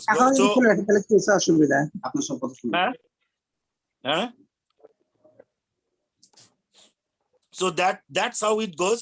তো সেই কারণে গীতায় বলা হচ্ছে অন্তকালে চমামেব স্মরণ মুক্ত কলেবর, অন্তকালে চমামেব স্মরণ মুক্ত কলেবর ইয়াত প্রয়াতি সমুদ্ভাবং ইয়াতি নস্তত্র সংশয়, ইয়াত প্রয়াতি সমুদ্ভাবং ইয়াতি নস্তত্র সংশয়। অর্থাৎ অন্তকালে চমামেব স্মরণ মুক্ত কলেবর, আমার কলেবর মানে শরীর, before my body moves out from this world, my mortal body ultimately remains, and man is not immortal, right? So on the contrary, man is immortal. তো আমার এই শরীরটা যখন চলে যাবে, তার আগে আমি যে চিন্তা করব সেটাই কিন্তু that impression would leave on my atma, and that would be আমরা যেটা বলি carry forward or brought forward to my rebirth, if at all I believe in the concept of rebirth, right? তো সেই রকম রবীন্দ্র মননে আধ্যাত্মিকতা জিনিসটা, is it more or less clear? Spirituality বলতে কি বোঝাচ্ছে, spirituality bolte ki bojachi, is that clear? Participants, can you just can you help me in responding, so that I also know that I am at least in a position to tune yourself with the thought process of yours. So can you just tell me that yes, whatever till now I have told, is it do you agree with me, do you agree with me exactly on the initial concept. Do you agree with me? Yeah, I would want to listen from any one or more of the participants that whether যতটুকু আমি বললাম সম্পর্কে যেটুকু আমি বুঝলাম সেটা নন ডুয়ালিটির কথা আপনি বলেছেন। আরেকটু বেশি জানতে চাইছি নন ডুয়াল এক্সপেরিয়েন্সের কথা যেটা বলেছেন, রবীন্দ্রনাথের গানের ভেতরে আমরা নন ডুয়াল এক্সপেরিয়েন্স কোথায় পাচ্ছি? পুরোটাই পাই, কারণ রবীন্দ্রনাথের গান কিন্তু পুরো ব্রহ্ম এবং পরম ব্রহ্মের প্রতি নিবেদিত।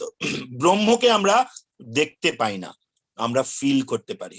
হাওয়া, can you see air? No, you only can feel it. When the fan moves on, when you switch on the fan, only after the motor initiates the machine of the fan to move, then only something is created around you, which when touches your body, you can feel breezy touch. That is what it goes. তো সেইটা হচ্ছে ব্রহ্মকে আমরা উপলব্ধি করতে পারি, আমরা দেখতে পাই না। তো সেইটা একটা বড় একটা ফ্যাক্টর। এবং রবীন্দ্রনাথের গানকে যদি আমরা, রবীন্দ্রনাথ নিজেই বলছেন যে তার গান কতটা মানে it should be a prayer. Ultimately রবীন্দ্রনাথের গানের একটা performance, it should not be a mere performance, it should transcend from a mere performance to a successful prayer. Then only you can. আমি কি কিছু বলতে পারবো?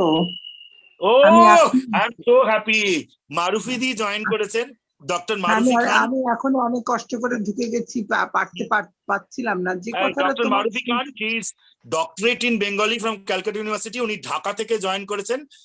She is an educationist as well as an social activist. এবং দিদির কাছেই আমি লালিত এই কনসেপ্ট দিয়ে। তো দিদি একটু বলতে চাইছেন, দিদি একটু বলুন, বলে তারপরে আমি রবীন্দ্রনাথের গানে ঢুকবো। রবীন্দ্রনাথের কথাই যেটা রবীন্দ্রনাথের মধ্যে একেশ্বরবাদ যেটা আমরা মনে করি যে তিনি সেটা করছেন, উপনিষদের সাথেও বোধহয় খুব এটার একটা যৌক্তিকতা আছে। তো তুমি যে কথাটা বলছো যে বাতাসকে অনুভব করতে হয়, বাতাস নিশ্চয়ই তাকে দেখা যায় না, কিন্তু তাকে অনুভব করা যায়, ঈশ্বরকে অনুভব করা যায়। যে কারণে তোমার রবীন্দ্রনাথের যদি ওই গানটাই কি তারে চোখে দেখি নাই, শুধু বাঁশি শুনেছি, এখন যদি তাই হয় তাহলে শব্দও কিন্তু শুধু শ্রবণে, ওটা অনুভবে, শব্দকেও দেখা যায় না। তো সেই ক্ষেত্রে অবশ্যই রবীন্দ্রনাথের যে গানগুলো বা বিশেষ করে এই গানগুলো যখন আমরা শুনি তখন মনে হয় যে আমি কাউকে অনুভব করতে পারছি, এবং সেখানে কল্পনায় হয়তো আমি কাউকে এঁকে নিতে পারি, কোনো আকৃতি সেখানে আসতে পারে, কিন্তু সুর যখন গভীর হয় তখন সেই মূর্তিও সেখানে বিমূর্ত হয়ে যায়। তো সেক্ষেত্রে রবীন্দ্রনাথের গানগুলো যখন আমরা শুনি এবং আধ্যাত্মিকতা, যে কারণে রবীন্দ্রনাথের প্রেম এবং পূজা এর দুটোই প্রায় এক হয়ে যায়। যেখানে ঈশ্বরের সাথে তার মিলন ঘটছে, সেই মিলনটা কোনো আকৃতির মধ্যে দিয়ে ঘটে না, সেটা একটা বিমূর্ত কিছুর ভেতর দিয়ে শুধু অনুভবের মধ্যে দিয়ে ঘটতে থাকে। আর সেই জন্য রবীন্দ্রনাথের পূজার বা প্রেমের মধ্যে যে যিনি প্রেমিক হন বা প্রেমিকা হন, সেই তার কোনো রূপ থাকে বলে মনে হয় না, রূপের বাইরে যায়। তো সেই জন্য তোমার সাথে আমি একমত যে তার দুই নয়, একের মধ্যেই সেটা আবর্তিত হতে থাকে, এবং সেটা কোনো মূর্তির মধ্যে হয় না, এটা মূর্তির বাইরে গিয়ে অতিক্রম করে গিয়ে, যেটা ঠাকুর রামকৃষ্ণ বলছিলেন, আকার সাকার সকল কিছুর পার, অর্থাৎ সেটা সবকিছু পার হয়ে যাওয়া।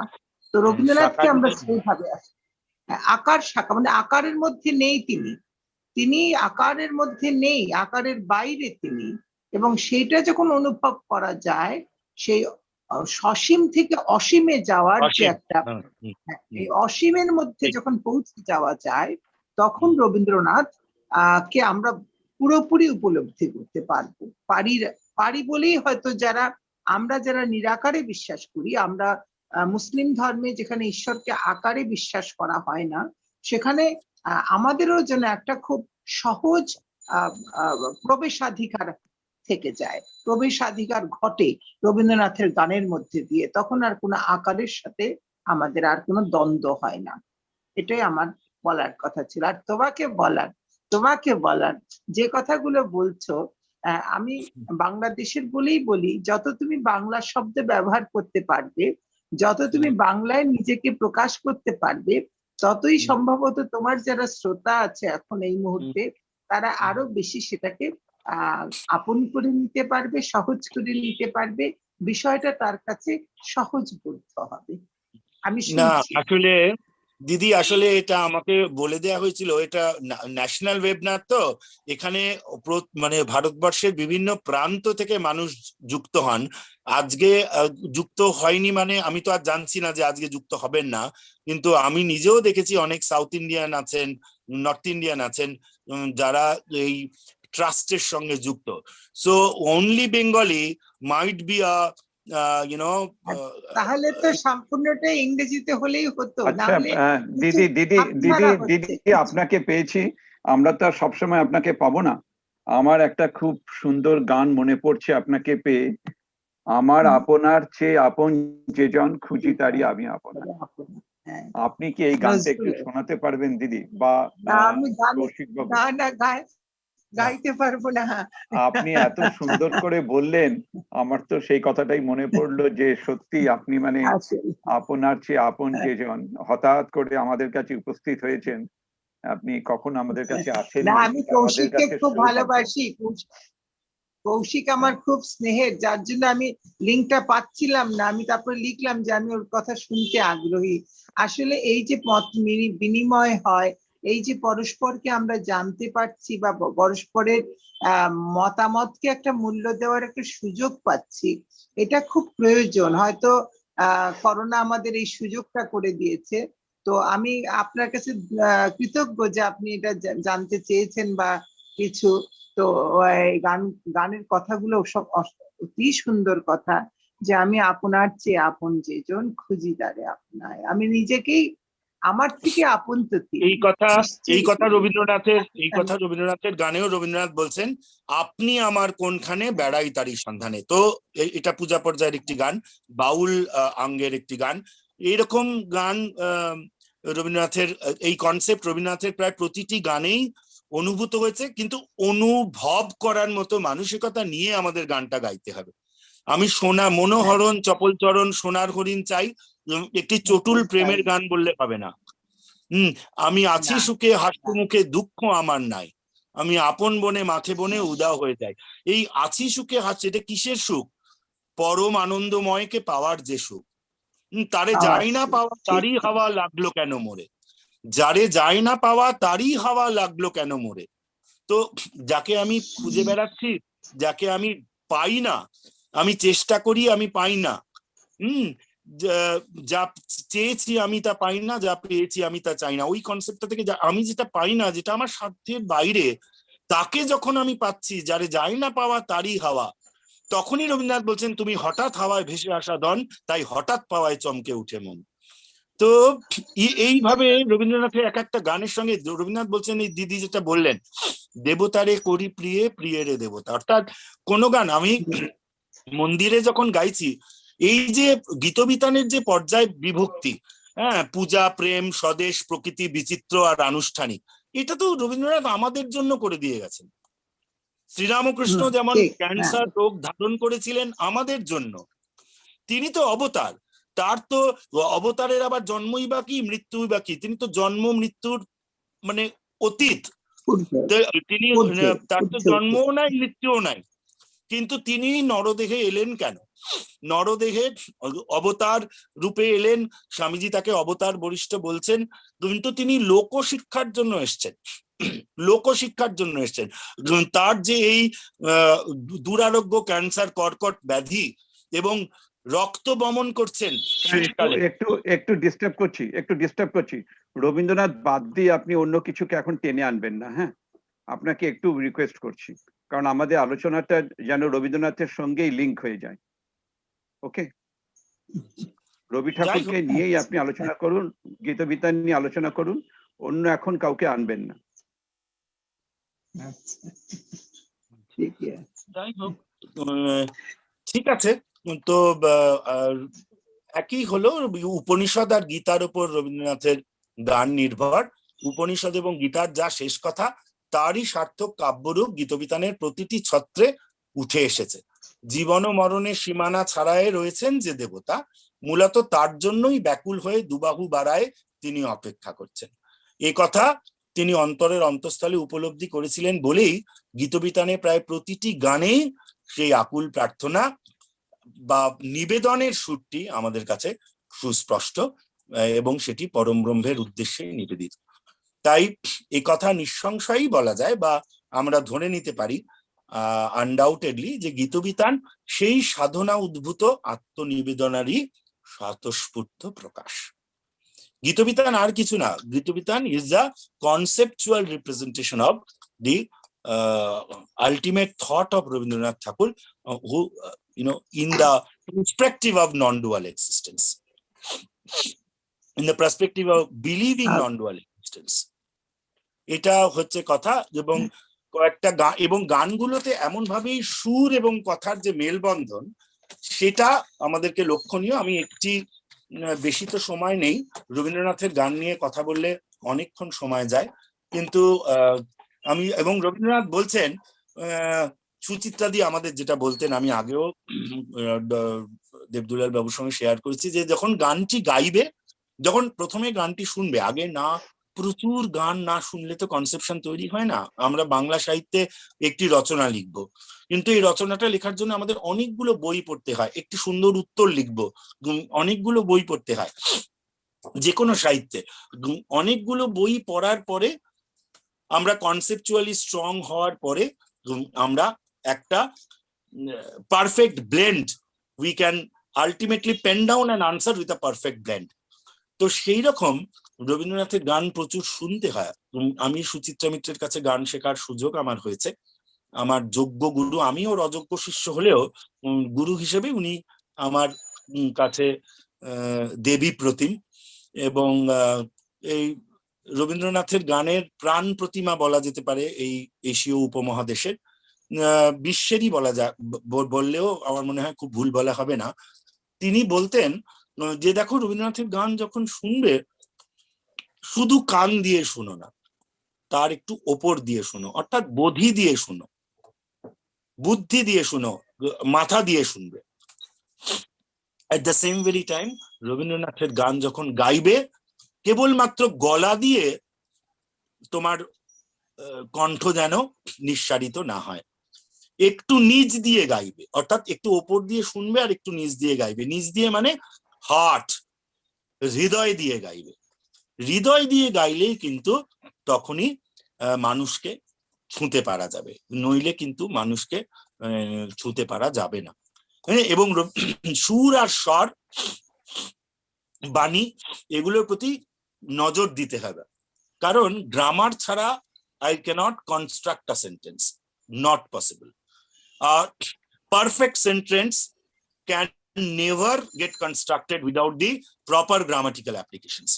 সেই রকম রবীন্দ্রনাথের গানে যে গ্রামার আছে, যে সুর বাণীর যে একটা সংমিশ্রণ আছে, সেটিও আমাদের মাথায় রাখতে হবে। আমি একটি ছোট্ট গানের উদাহরণ দিচ্ছি। আমি দুটো লাইন গাইবো, পুরো গান গাইবার প্রয়োজন নেই, আমার কনটেক্সট যতটুকু দাবি করে ততটুকু।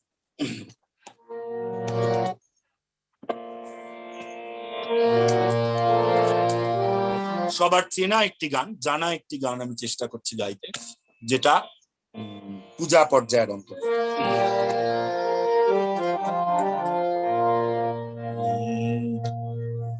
আজি তুমি তোমারে চলিব নাথ সংসার কাজে, তুমি আমার নয়নে নয়ন রেখো, আমার নয়নে নয়ন রেখো, অন্তর মাঝে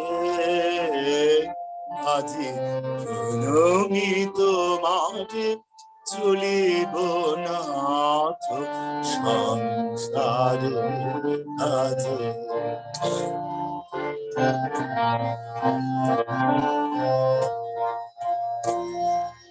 হৃদয় দেবতা রয়েছ প্রাণে, মন যেন তাহা নিয়ত জানে। হৃদয় দেবতা রয়েছ প্রাণে, মন যেন তাহা নিয়ত জানে। পাপের চিন্তা মরে যেন দহি দুঃসফল আছে। আজি প্রণমি তোমারে চলিব নাথ সংসার কাজে। এই গানটিতে রবীন্দ্রনাথ অন্তরায় গিয়ে বলছেন, রবীন্দ্রনাথের গান মূলত 8 লাইনের, তার থেকে বেশি হয়। ওই 8 লাইন মানে 8-এর ডিভিজিবিলিটিতে আসে মূলত। প্রথম যে দুটো লাইন সেটুকুকে বলা হয় স্থায়ী বা আস্থায়ী। আস্থা মানে ডিপেন্ডেবল, আস্থা, আস্থা মানে ডিপেন্ড করা, মানে ওই গানটা ওই দুটো লাইনের উপরে ডিপেন্ড করে চলে। মেন কনসেপচুয়ালি যে শুরুয়াতটা সেটা ওই দুটো লাইন থেকে আমরা পাই, যে রবীন্দ্রনাথ এই গানটা দিয়ে কি বলতে চাইছেন। এবং ঘুরে ফিরে ওই এই দুটো লাইনই বারবার আমাদের গেয়ে গেয়ে গেয়ে গেয়ে, এবং ওই দুটো লাইনেই শুরু, ওই দুটো লাইনেই ওই দুটো প্রথম দুটো লাইন ওটাকে আস্থাই বলে, সেটাতেই সূচনা এবং সেটাতেই অবসান। স্বরলিপিতে সেরকমই চিহ্ন দেয়া থাকে, অবসানের চিহ্ন, উপরে দুটো মানে দাঁড়িয়ে আর কি, জাস্ট দুটো স্ট্রেট মার্কস, ওইখানে গিয়ে শেষ করতে হয় গানটি। তো এই তারপরে আসে অন্তরা, মানে অন্তরা মানে প্রথম অন্তরা, তারপরে সঞ্চারী। সঞ্চারী আর স্থায়ীর সুরের এবং বাণীর অনেকটা সিমিলারিটি থাকে, সাদৃশ্য থাকে। এবং তারপরে যে দুটো লাইন দ্বিতীয় অন্তরা, অন্যান্য আধুনিক গানে বলা হয় দ্বিতীয় অন্তরা, তৃতীয় অন্তরা, রবীন্দ্রনাথের গানে বলা হয় আভোগ, আ ভয়কার গ।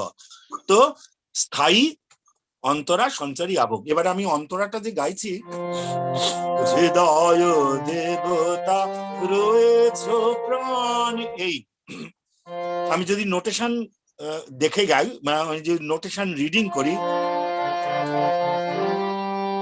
পা পা পা মা পা ধা সা সা সা নিরসা নিরসা সা, এই রেটা কেন দিলেন? হৃদয় দেবতা রয়েছ প্রাণে, এরম বললেও তো হতো, একটা স্ট্রেট নোট লাগিয়ে দিলেও তো হতো। হৃদয় দেবতা রয়েছ প্রাণে, তুমি আমার প্রাণে আছো, এটা একটা আত্মবিশ্বাস। ধা থেকে সা আত্মবিশ্বাসের সুর। হৃদয় দেবতা রয়েছ প্রাণে, আমি জানি তুমি আমার প্রাণে আছো, কিন্তু আমি কি সত্যি জানি হৃদয় দেবতা আমার প্রাণে আছে? সেটা যেদিন জানবো সেদিন তো আমি ব্রহ্মজ্ঞ পুরুষ হয়ে যাব, সেদিন তো নর্দমার জল আর গঙ্গার জল আমার কাছে এক মনে হবে। তা তো আমরা পারি না। সেজন্য I am in constant ask of that question. সেই জন্যে রবীন্দ্রনাথ জিজ্ঞেস করছেন, আমার আত্মজিজ্ঞাসা, নিজেকে জিজ্ঞেস করছেন, হৃদয় দেবতা রয়েছ প্রাণে, তুমি কি আমার প্রাণে আছো?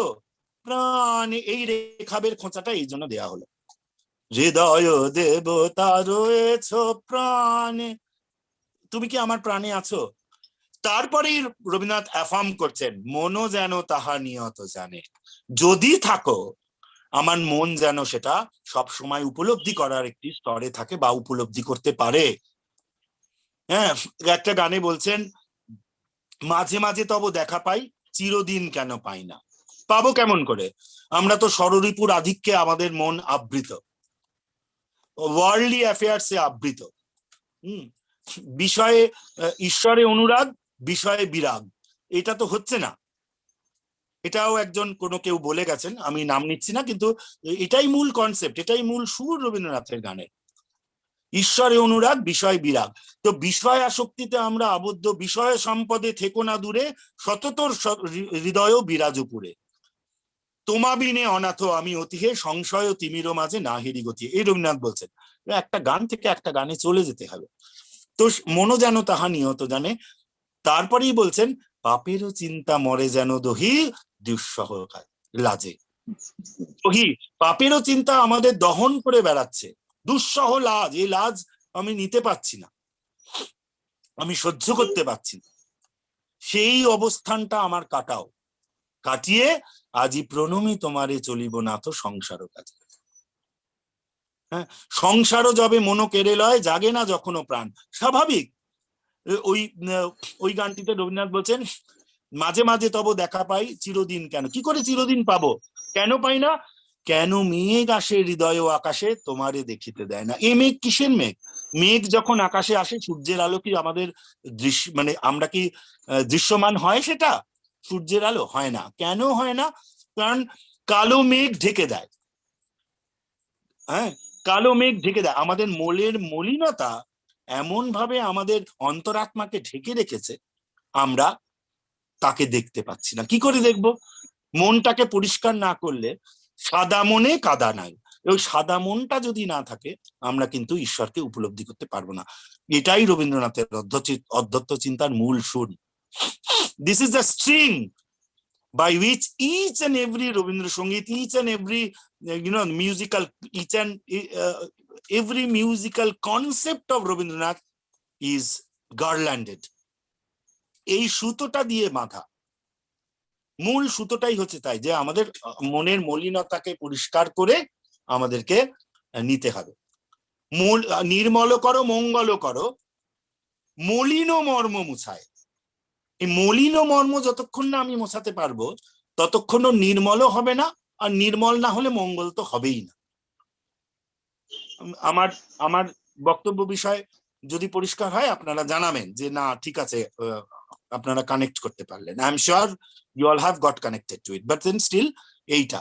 এবং আমি যদি পরে যাই দেখব যে রবীন্দ্রনাথের গানকে আমরা কিভাবে রবীন্দ্র মননে যে আধ্যাত্মিকতা, সেই আধ্যাত্মিকতার প্রকাশ কিভাবে হয়েছে। রবীন্দ্রনাথের গান মূলত 6টি ভাগে বিভক্ত।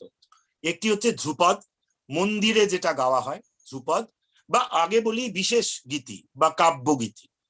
কাব্যগীতি হচ্ছে একদম শুদ্ধ বাণী এবং সুর পরে আসছে, শুদ্ধ বাণীর প্রাধান্য, কাব্যগীতি বোঝাই যাচ্ছে। তারপরে হচ্ছে ধ্রুপদাঙ্গ। ধ্রুপদ মানে হচ্ছে ঈশ্বরকে নিবেদন করার যে সুর। ধ্রুপদ সবসময় খুব গম্ভীর হয়, কাব্যগীতিতে সুরের তবলা বাজে, ধ্রুপদে পাখোয়াজ বাজে, কারণ পাখোয়াজের রেজোনেন্স মাচ মোর ডিপার। অনুরণন পাখোয়াজের অনেক গভীর, এবং সেইটার মাধ্যমে সেই পাখোয়াজের যে অনুরণন বা ধ্রুপদী যে সুর, সেই দাঁতটি বাড়িয়ে আমাদেরকে নিয়ে যেতে, আমাদের আত্মার যে চিত্তশুদ্ধির নৌকা বয়ে নিয়ে যাওয়াটা বা বাইয়ে নিয়ে যাওয়াটা অনেক সুবিধার হয়। সেই কারণে এটা হচ্ছে ধ্রুপদ গান। তারপরে কীর্তন। কীর্তন কি? বাংলা কাব্যের যে গানের যে ধারা বিবর্তন, ডক্টর অরুণ বসুর একটি বই আছে খুব সুন্দর, বাংলা গানের ধারা এবং কাব্য সঙ্গীত। ওই বইটিতে অরুণ বাবু একজন বাংলা সাহিত্যের অধ্যাপক ছিলেন রবীন্দ্র ভারতীর, এবং রবীন্দ্রনাথের উনি বড় রবীন্দ্রসঙ্গীত মানে তাত্ত্বিক দিক থেকে অরুণবাবু রবীন্দ্রনাথের গানের একজন বড় সমালোচক ছিলেন এবং বড় পণ্ডিত মানুষ ছিলেন, তো জ্ঞানী ছিলেন। তো উনি লিখছেন যে অ্যাকচুয়ালি কীর্তন বা বাউল আমাদের যারা সমাজে নিকৃষ্ট ছিল, মানে জাতের বিচারে ব্রাহ্মণ ক্ষত্রিয় নয়, তাদেরকে আমাদের তো কঠিন ব্রাহ্মণের অনুশাসনে সমাজটা বাধা ছিল। আমরা কি করতাম? তাদেরকে মন্দিরে মসজিদে আমরা ঢুকতে দিতাম না, মন্দিরে ঢুকতে দিতাম না। এবার তারা অচ্যুত, তাদেরকে বোঝানো হতো অস্পৃশ্য। সেই অস্পৃশ্যতার বিরুদ্ধেই কিন্তু রবীন্দ্রনাথের চণ্ডালিকা নৃত্যনাট্যটি লেখা, যেখানে সামান্য একটি চণ্ডাল কন্যাকে বৌদ্ধ ভিক্ষুক জল দেন, হ্যাঁ জল দেন। তো সেইখানে আমরা দেখতে পাই যে সেই চণ্ডালী সে বলছে তার মাকে, যে সে বিভোর হয়ে গেছে, হ্যাঁ সে যখন কুঁয়োতলায় গাইটিকে, মা মরা বাছুরটিকে চান করাচ্ছিল, চান করাতে ছিলেম কুঁয়োতলায়, মা মরা বাছুরটিকে সামনে এসে দাঁড়ালেন, বুদ্ধ ভিক্ষু আমার বললেন, জল দাও জল দাও জল দাও। শিউরে উঠলো দেহ আমার, চমকে উঠলো প্রাণ। সঙ্গে সঙ্গে মুডটা চেঞ্জ হয়ে গেল। মাকে বলছে চণ্ডালী কন্যা, যে এই যেই বললেন, আমি বলবো এতদিন তো আমার কাছে কেউ জল চায়নি, আমি তো অস্পৃশ্য। শিউরে উঠলো দেহ আমার, চমকে উঠলো প্রাণ। হ্যাঁ, তারপরেই বৌদ্ধ ভিক্ষুক, উনি একটু ইতস্তত বোধ করছেন, জল দেবেন কি দেবেন না। আনন্দ বৌদ্ধ ভিক্ষুক তিনি বলছেন, যে মানব আমি সেই মানব তুমি কন্যা, সেই তো পবিত্র বাড়ি, আমায় জল দাও। তো এই কথা সেই চণ্ডালী কন্যা কখনো আগে শোনেনি, যে মানব আমি সেই মানব। ফলত এই যে সমাজে যারা নিপীড়িত মানুষ বা অবহেলিত মানুষ, তাদের জন্য কি ভগবান নয়? ভগবান কি খালি উচ্চ শ্রেণীর জন্য? না। তখন তারা কি করলো, দেহতত্ত্ববোধের গান বাজতে থাকলো, তারা রাস্তায় রাস্তায় ঘুরে সেই গান গাইতো। সেটাই, এটা পূর্ববঙ্গে সৃষ্ট, পরবর্তীকালে মূলত নদিয়া জেলায়, পরবর্তীকালে রাঢ় শ্রেণীর অঞ্চলেও আমরা এই গান দেখতে পাই, বীরভূম, বাঁকুড়া, কিন্তু মূলত এর সৃষ্টি হয়েছে পূর্ববঙ্গে। এবং বৈষ্ণব ভাব, এই সম্প্রদায়কে বৈষ্ণব, তখন বৈষ্ণবী যে ধারণা, সেটির প্রভাব সমাজে প্রচুর বেশি। এবং চৈতন্যদেব কিন্তু ইউনাইট করলেন সবাই, সমস্ত নিচু শ্রেণীর মানুষ। তখন এই বাউল কীর্তনের উদ্ভব কিন্তু সেখান থেকে। বাউল কীর্তন গান কিন্তু দেবতত্ত্বর কথা বলে, এবং শুধু তাই না, এটা একদম সেই পরমেশ্বরকে ধরার যে আকুতি, সেটাই সুরে বলছে বাউলাঙ্গের, কীর্তনাঙ্গের গান। তো রবীন্দ্রনাথের গানে আমরা প্রচুর বাউলের, কীর্তনের, এই যেমন আজি প্রণমী তোমারে, এটা একটা কীর্তনের ঢঙে গান, ঠিক আছে। তারপর যেটা হচ্ছে সেটা হলো মুক্ত ছন্দ। এটা একদম আমার সাথে আমি, আমার কাছে আমি ছিলেম সবার চেয়ে তুমি, রবীন্দ্রনাথ বলছেন তার গানে। তো সেই আমার কাছে আমি, আপনি আমার কোনখানে বেড়াই তারই সন্ধানে, আমার নিজের সঙ্গে নিজের যে উপলব্ধির পালা, সেইটির জন্য মুক্ত ছন্দ। সেখানে কোনো তাল নেই, কোনো লয় নেই, কোনো বাজনা নেই, শুধু আমি আমার সাথে গাইছি। হ্যাঁ, সেটার কিরকম হয়,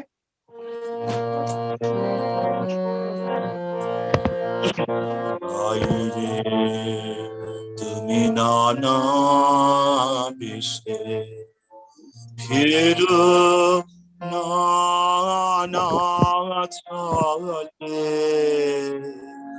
জানি তো আমার মালা দিয়েছি কার গলে। হৃদয় আমার প্রকাশ হলো অনন্ত আকাশে, এই গানটাতে রবীন্দ্রনাথ সঞ্চারিতে এই কথা বলছেন। বাইরে তুমি নানা বেশে ফেরো নানা ছলে, জানি নে তো আমার মালা দিয়েছি কার গালে। তোমার তো কত রূপ, কত রূপ, কখনো তুমি গড, কখনো তুমি আল্লাহ, কখনো তুমি ঈশ্বর, কখনো তুমি ফায়ার। তো আমি তো জানি না আমার নৈবেদ্যের ডালি আমি কার কাছে রাখলাম, আমার মালা কে পড়লো, তুমি কি রূপে আমার মালাটি গ্রহণ করলে। এইটা হচ্ছে আলটিমেট দেহতত্ত্বের শেষ কথা বা অধ্যাত্ম তত্ত্বের শেষ কথা, যে আমার নিবেদনটা মুখ্য, গ্রহণ তুমি করবে। আমি দিতে পারি, কিন্তু নেয়ার অধিকারী তুমি, কারণ তুমি তো শুধুই দাও, তুমি তো আমাদের কাছে প্রত্যাশী নও, তোমার খালি দেওয়ার পালা, তুমি তো আমাদের কাছে কিছু চাও না। তো আমরা যদি, তুমি যেটুকু তোমার চাওয়া মনে করে আমরা যদি সবটা দিতে পারি, হ্যাঁ, দিনেরও কর্ম সাধিতে সাধিতে ভেবে রাখি মনে মনে, কর্ম অন্তে সন্ধ্যা বেলায় বসিব তোমারই সনে। হ্যাঁ, দিন অবসানে ভাবিব সে ঘরে, তোমারও নিশিত বিরাম সাগরে, শ্রান্ত প্রাণেরও ভাবনা বেদনা নীরবে যাইবেন আমি ওগো অন্তর্যামী। আমরা যে সংসারের কাজ করছি সেটুকুও ঈশ্বর বুদ্ধিতে করতে হবে, সেটাও রবীন্দ্রনাথ বলছেন। রবীন্দ্রনাথ বলছেন সংসার ধর্ম জীবনেরও সব কর্ম, সংসার ধর্ম কর নিবেদন তার চরণে, যিনি নিখিলেরও সাথী অন্তরজামি নমিতারে আমি নমিতারে আমি, প্রেমেরও মিলন দিনে সত্য সাক্ষী যিনি অন্তরজামি নমিতারে। এটা ব্রাহ্মরা বিয়ের অনুষ্ঠানে গায়। তো আলটিমেটলি আমার এটাই বলা, আমার সময় প্রায় শেষ, 11:53 বাজে, আমি শেষে একটি গান দিয়ে শেষ করব। আমার এটাই বলা, আমার মনে হয় রবীন্দ্র মননে আধ্যাত্মিকতা হচ্ছে সেইটুকুই আত্মনিবেদনের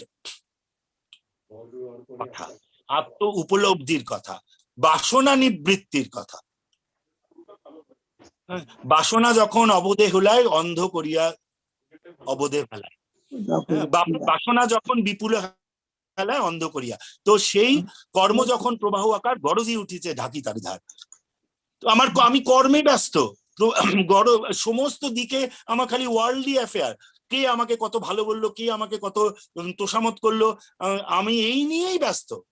অথচ আমি গাইবো আরো প্রেমে মোর আমি ডুবে যাক নেমে, এটা তো হয় না। সেটার জন্য চেষ্টা করতে হবে, বারবার আমাদের অভ্যাস করতে হবে। আমরা ডাক্তাররা, আমরা জ্বর হয়েছে বা এই করোনাকালীন পরিস্থিতি, জানি যিনি করোনা আক্রান্ত হয়েছেন তাকে অ্যান্টিবায়োটিক দিতে হয়েছে। অ্যান্টিবায়োটিকটা 5 দিনের কোর্স, 3 দিন অ্যান্টিবায়োটিক খাওয়ার পরেই আমার মনে হয় আমার গায়ের ব্যথা আর নেই, জ্বরটা কমে গেছে। Can I afford to stop the antibiotic without completing the full course? No. আমাদের 5 দিনই ওইটা খেতে হবে। 3 দিন খেয়ে আমার মনে হচ্ছে বন্ধ করে দিয়ে আমার হবে না। It's a constant process. So is spirituality, so is the practice of spirituality, is a constant process.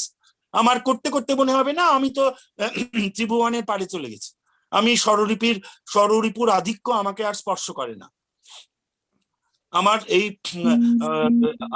জাগতিক যে কামনা বাসনা সেগুলি আমায় স্পর্শ করে না। যেই আমি এটা ভাববো, আমি ব্যাক টু স্কোয়ার ওয়ান, পুনর্মূষিক ভব, আমি ব্যাক টু স্কোয়ার ওয়ান। তো it is a constant practice.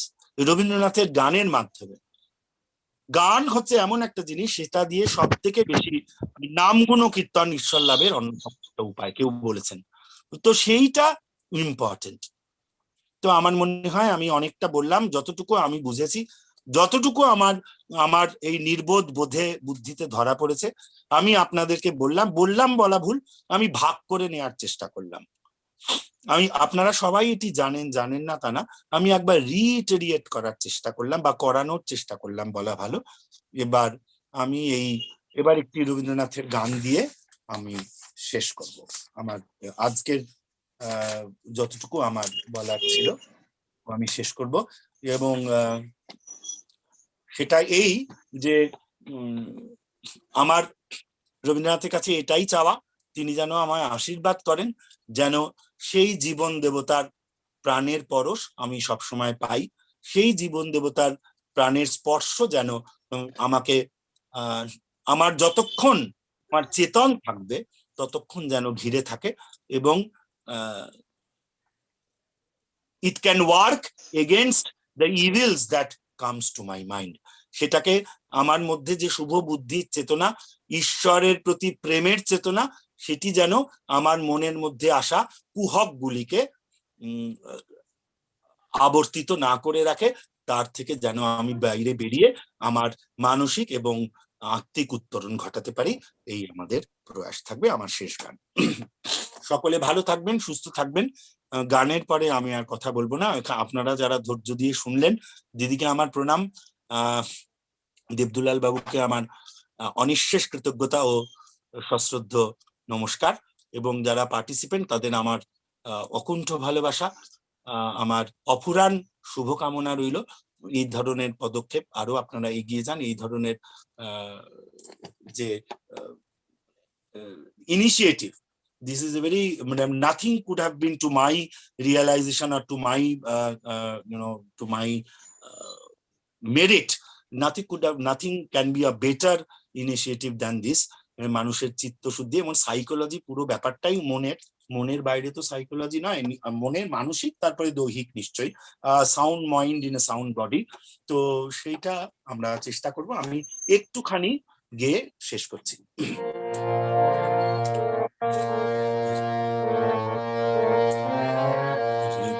আমার চাই যে দিতে, কেবল দিতে নয়, বয়ে বয়ে বেড়ায় সে তার যা কিছু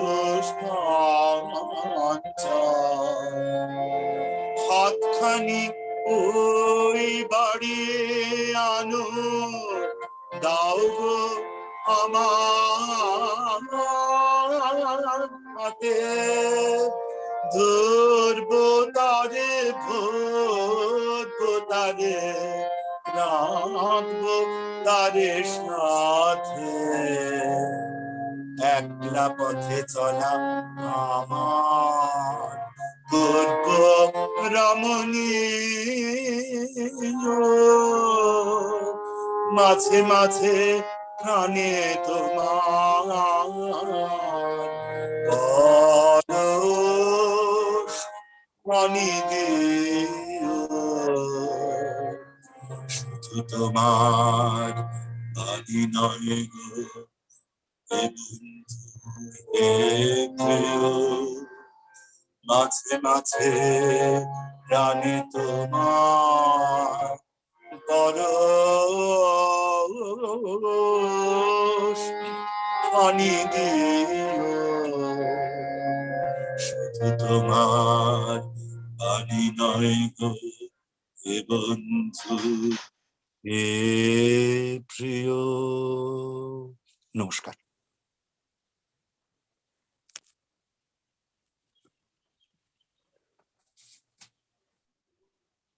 নমস্কার কৌশিক বাবু, ভীষণ সুন্দর উপস্থাপনা, খুব ভালো লাগলো। আপনার গীতময় ধ্বনি চারদিকে সুবাসিত হোক। অনেক কিছু জানলাম, আবার অনেক কিছু আশাও করেছিলাম, সবকিছু শুনতে পারলামও না। ভাবছিলাম একটু নন্দন তত্ত্ব আপনার কাছ থেকে জানবো। নন্দন তত্ত্বটাও কিন্তু রবীন্দ্র মননে আধ্যাত্মিকতার একটা বড় জায়গা। ভেবেছিলাম ওইটার সম্বন্ধে আপনি একটু কিছু আলোকপাত করবেন। যাই হোক, যদি আপনি পারেন বলবেন। আর রবীন্দ্রনাথ এক জায়গায় বলছেন যে এই আমি আর ওই আমি নই, আপন মাঝে আপনি যে রই, যাই না ভেসে মরণ ধারাবে। অর্থাৎ এইখানে রবীন্দ্রনাথ আমাদের নন ডুয়ালিটির কথাটা ভীষণ সুন্দরভাবে বুঝিয়েছেন। আপনিও আপনার গানের ভেতর দিয়ে আপ্রাণ চেষ্টা করেছেন নন ডুয়ালিটির কথা। আমরা খুব কাছে একজনকে পেয়েছি আজকে, প্রফেসর মারুফি খান, তিনি বাংলাদেশ থেকে এসেছেন। প্রফেসর খান, আপনি যদি আপনার ছাত্র যে আলোচনা, মনজ্ঞ আলোচনা যা কিছু হলো সে সম্পর্কে আপনি একটু আলোকপাত করুন, তারপরে আমরা একটু আমাদের মতন করে বলে শেষ করব। ধন্যবাদ। আমি খুব উপভোগ করেছি বিষয়গুলো। হ্যাঁ, নন্দন তত্ত্বের কথাও আসলে রবীন্দ্রনাথের তুলনা রবীন্দ্রনাথই। তাকে যতটাই মননে আনা যায়, যতটাই স্মরণে আনা যায়, ততটাই বোধহয় আমাদেরই প্রাপ্তি ঘটে। আমরাই হয়তো অনেক বেশি ঋদ্ধ হই মনে প্রাণে। তো যে কথাটা আমারও একটা এই মুহূর্তে আমার মনে হচ্ছিল যে রবীন্দ্রনাথের রূপ থেকে অরূপে যাওয়ার যে প্রচেষ্টা, সেটাও আমার এখানে ভাবছিলাম আমি। ওনার গানের মধ্যে যেটা আছে, নয়ন ছেড়ে গেলে চলে এলে সকল মাঝে। তো এই যে নয়ন ছেড়ে চলে যাওয়া, কিন্তু সেটাই আবার ফিরে ফিরে আসা, যেটা শেষ পংক্তিতে এসে তিনি বলছিলেন, শ্রবণে মোর নব নব জানিয়েছিলে যে সুর তব, বিনা থেকে বিদায় নিল চিত্তে আমার বাজে। যে জিনিসটা বিনায় থেকেও সেই গানের ঝংকার থেকে যখন হৃদয়ের মধ্যে সেটা এসে যায়, তখন যে রূপটা আমরা পাই সেই রূপটাই বোধহয় আমরা ধারণ করতে চাই। এই রূপ থেকে অরূপে যাওয়া। আমি এমন একজন মানুষের কথা জানি যে যিনি বিদেশে বহু বছর ছিলেন। তো তিনি ঠিক প্রাত্যহিক নামাজ মুসলিম মানুষ, মুসলমান মানুষ, কিন্তু তিনি নামাজ সেভাবে কখনোই পড়তেন না। তো তাকে দেখে কেউ বলবেও না যে তিনি খুব ঈশ্বর বিশ্বাসী। তো একদিন তাকে কেউ একজন বলেছিল যে আপনি তো নামাজ পড়েন না, আপনি তো আল্লাহকে ভাবেন না। তো তখন তিনি বললেন, কেন, আমি তো রোজই নামাজ পড়ি, আমি তো রোজই আল্লাহকে ভাবি। বলি, তাই নাকি? বলে, আমি তো রোজই কোরআন পড়ি। বলছে, তাই? তো বলছি, কি করে, আমরা তো আপনাকে দেখি না। তা তখন উনি উঠে গিয়ে ভেতর থেকে ঘর থেকে উনি ওনার গীতবিতানটা নিয়ে এলেন।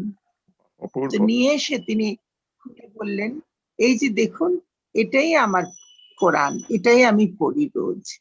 তো এটি হচ্ছে একটি ব্যক্তির কথা, হয়তো এটিকে নিয়ে বিতর্ক হতে পারে, মানুষ এটাকে হয়তো ভুল অন্যভাবে ব্যাখ্যাও করতে পারে, কিন্তু আমি যেটা শুনে যখন আমার মনে হয়েছিল যে এর চাইতে সুন্দর কথা হয়তো আমরা শুনতে পাই না, বা আমরা শুনতে চাইলেও শুনতে চেষ্টা করি না। তো ওই গীতবিতানের মধ্যে যে ঈশ্বর আছেন, গীতবিতানের মধ্যে যে আধ্যাত্মিকতার কথা আছে, যে গীতবিতানের মধ্যে এক আছেন, অনেক নয়, একজনই আছেন, সেই কথাটাই যদি আমরা বুঝতে পারতাম, তাহলে রবীন্দ্রনাথকে চর্চা করা বা রবীন্দ্রনাথকে সত্যিকার অর্থে আমরা হয়তো আমাদের মনের মধ্যে খুঁজে পেতাম। তো আমি কৌশিককে ধন্যবাদ দিই, আসলে সময় বড্ড কম, 1 ঘন্টার সময়ে এত বড় কথা বিষয় আলোচনা করা খুব চারটিখানি কথা নয়, তবে নিশ্চয়ই সে তার মতো করে বলেছে, সুন্দর হয়েছে। তো আপনাদেরকেও ধন্যবাদ যে আমাকে বলতে বলছেন। আমরা আশা করব এরকম অনুষ্ঠান আমরা আরো যেন সামনে পেতে পারি।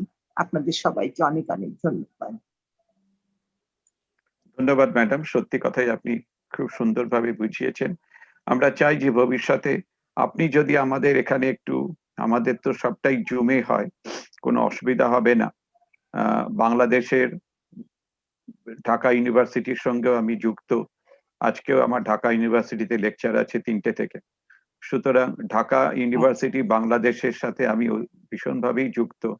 আপনি যে সুন্দর কথাটা বললেন যে কোরআন আমি পড়ি, মানে আমি গীতবিতান পড়ি, আমি প্রচুর পেশেন্ট, মানসিক রোগী, তারা ভালো হয়ে গেছে শুধুমাত্র গীতবিতানের ভেতর দিয়ে। আপনি বিশ্বাস করবেন কি অবিশ্বাস করবেন জানি না, কিন্তু শুধু গীতবিতানের ভেতর দিয়ে, কোনো মেডিসিন নয়, কোনো মেডিসিন নয়। আমি এই থেকেই আবিষ্কার করেছি আমার নিজস্ব ভাবনা দিয়ে রাবীন্দ্রিক সাইকোথেরাপি। আজকে দেশে বিদেশে বিভিন্ন জায়গায় আমি বলে বেরিয়েছি। আমি লাহোরেও রাবীন্দ্রিক সাইকোথেরাপি বলেছি, দুবাইতে বলেছি, ব্যাংককে বলেছি, সাংহাইতে বলেছি, থাইল্যান্ডে বলেছি, আমি সব জায়গাতেই রাবীন্দ্রিক সাইকোথেরাপির কথা বলেছি। তো রাবীন্দ্রিক সাইকোথেরাপি দিয়েই আমাদের সমস্ত কিছু, সমস্ত কার্যকর্ম, সমস্ত পদ্ধতি, যা কিছু আমরা পড়াচ্ছি, যা কিছু শেখাচ্ছি, যা কিছু ভাবনা আছে, সবই আমরা রাবীন্দ্রিক সাইকোথেরাপি দিয়েই ব্যাখ্যা করি।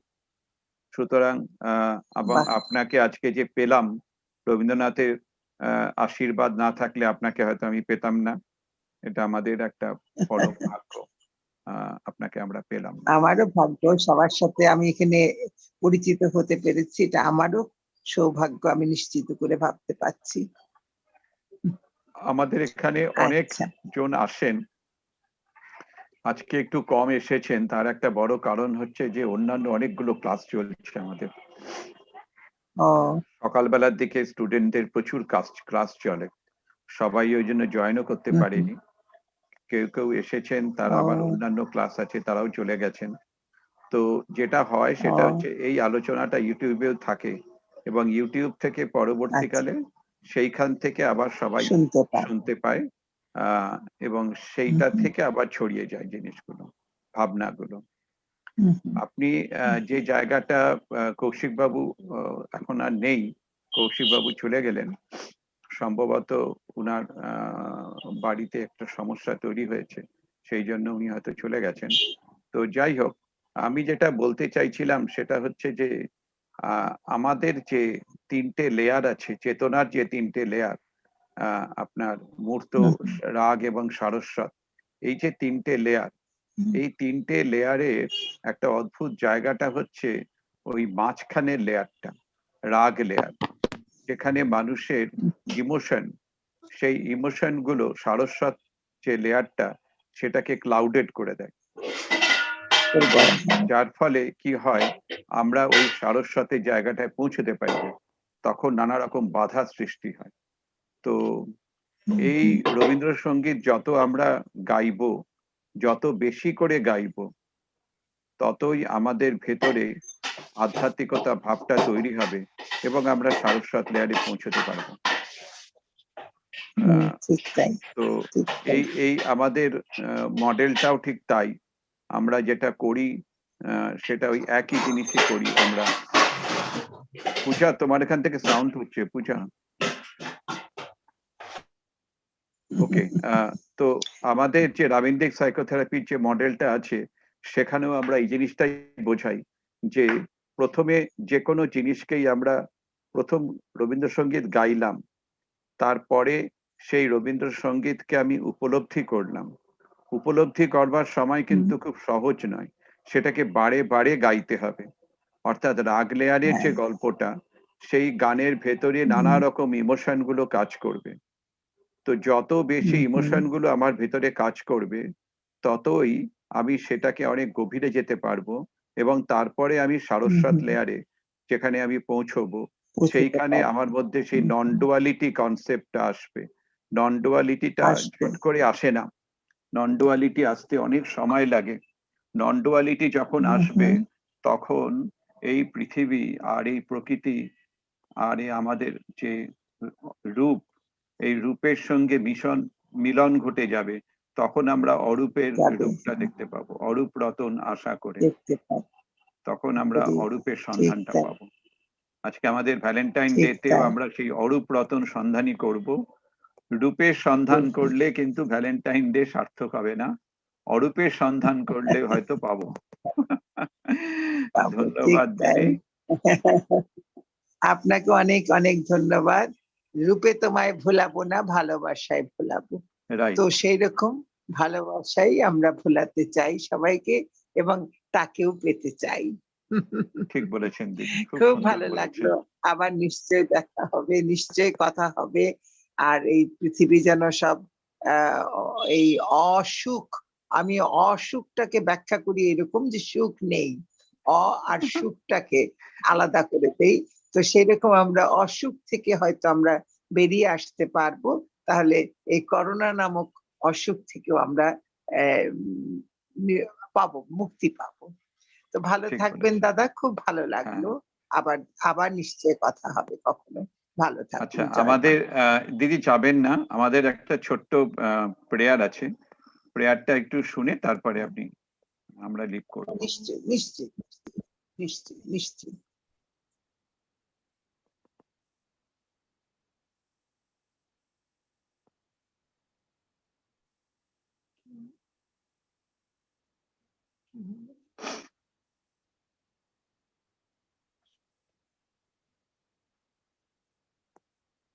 দেখা যাচ্ছে কি না?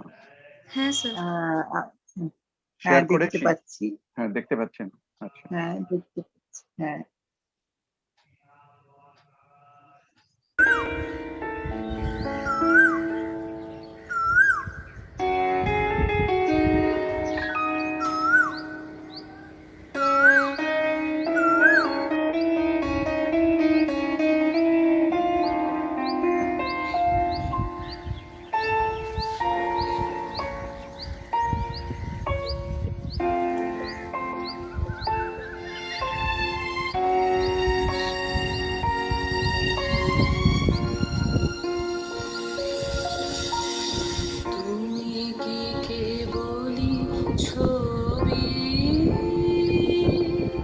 শুধু পটে লেখা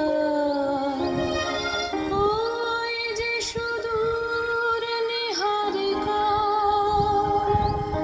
যারা করে আছে ভিড় আকাশের নীল, ওই যারা দিন রাত্রি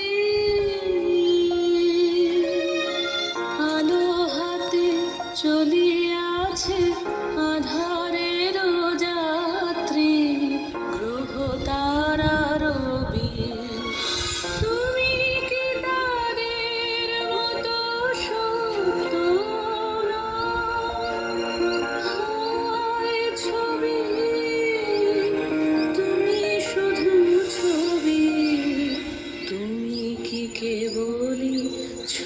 কবি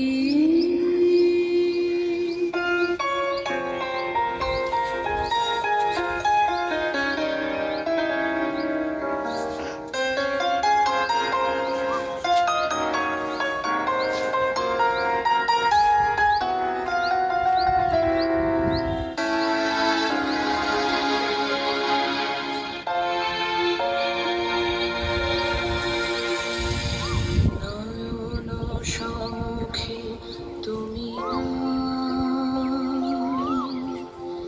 নয়নের মাঝখানে নিয়েছো যে ঠাই নয়ন সম্মুখে তুমি নয়নের মাঝখানে নিয়েছো যে ঠাই আজি তাই শ্যামলে শ্যামল তুমি নীলিমায় নীল আমার নিখিল তোমাতে পেয়েছে তার অন্তরের মিল নাহি জানি কেহ নাহি জানে তব সুর বাজে মোর গানে কবির অন্তরে তুমি কবি নাও ছবি নাও শুধু ছবি তুমি কি কেবলি ছবি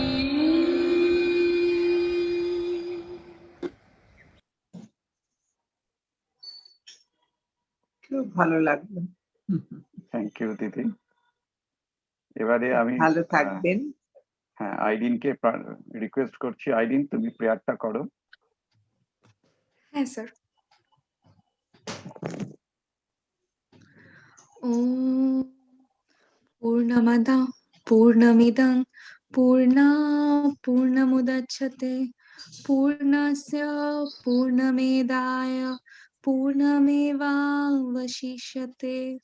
ওম শান্তি শান্তি শান্তি।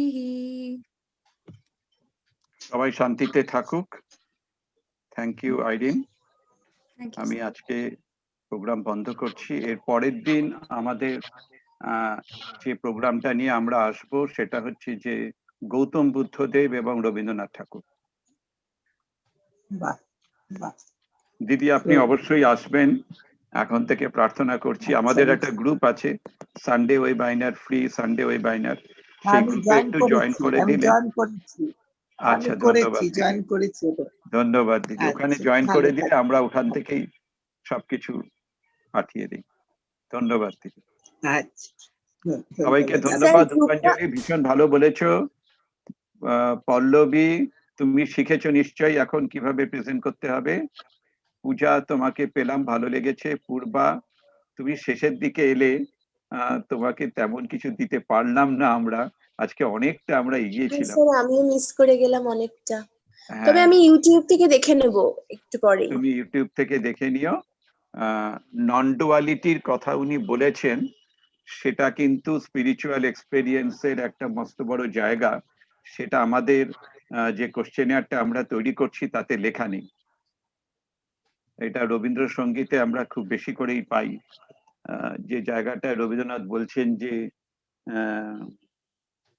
এই আমি আর ওই আমি নই, আপন মাঝে আপনি চেরই, যাই না ভে মরণ ধারাবে। ওই মানে গানটা একটু দেখে নিও, ওটার মধ্যে তুমি পাবে। বুঝেছো পূর্বা?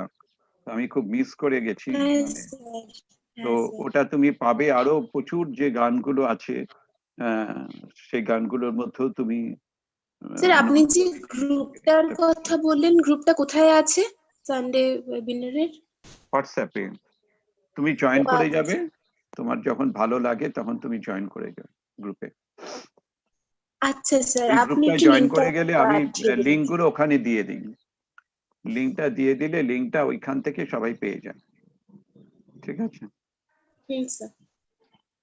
খুব ভালো লাগলো তুমি এসেছো, তোমার কাছ থেকে একটু জানতে পারলে। আসলে যিনি আজকে প্রোগ্রামটা করলেন তিনি তার বাড়িতে খুব অসুবিধা আছে, তার মধ্যে উনি সময় বের করে আমাদেরকে টাইম দিয়েছেন। এটা একটা বিশাল বড় পাওয়া, মানে পাওয়া যায় না। উনি খুব ব্যস্ততার জন্য, তা না হলে ওনার কাছ থেকে আমি আরো অনেক কিছু জানতে পারতাম, অনেক কিছু এক্সট্রাক্ট করা যেত হয়তো। যাই হোক, ভবিষ্যতে হয়তো আমরা এরকম অনেকজনকেই পাবো, এবং তুমি থাকলে তোমার ভালো লাগবে। আমি বন্ধ করছি। হ্যাঁ হ্যাঁ স্যার।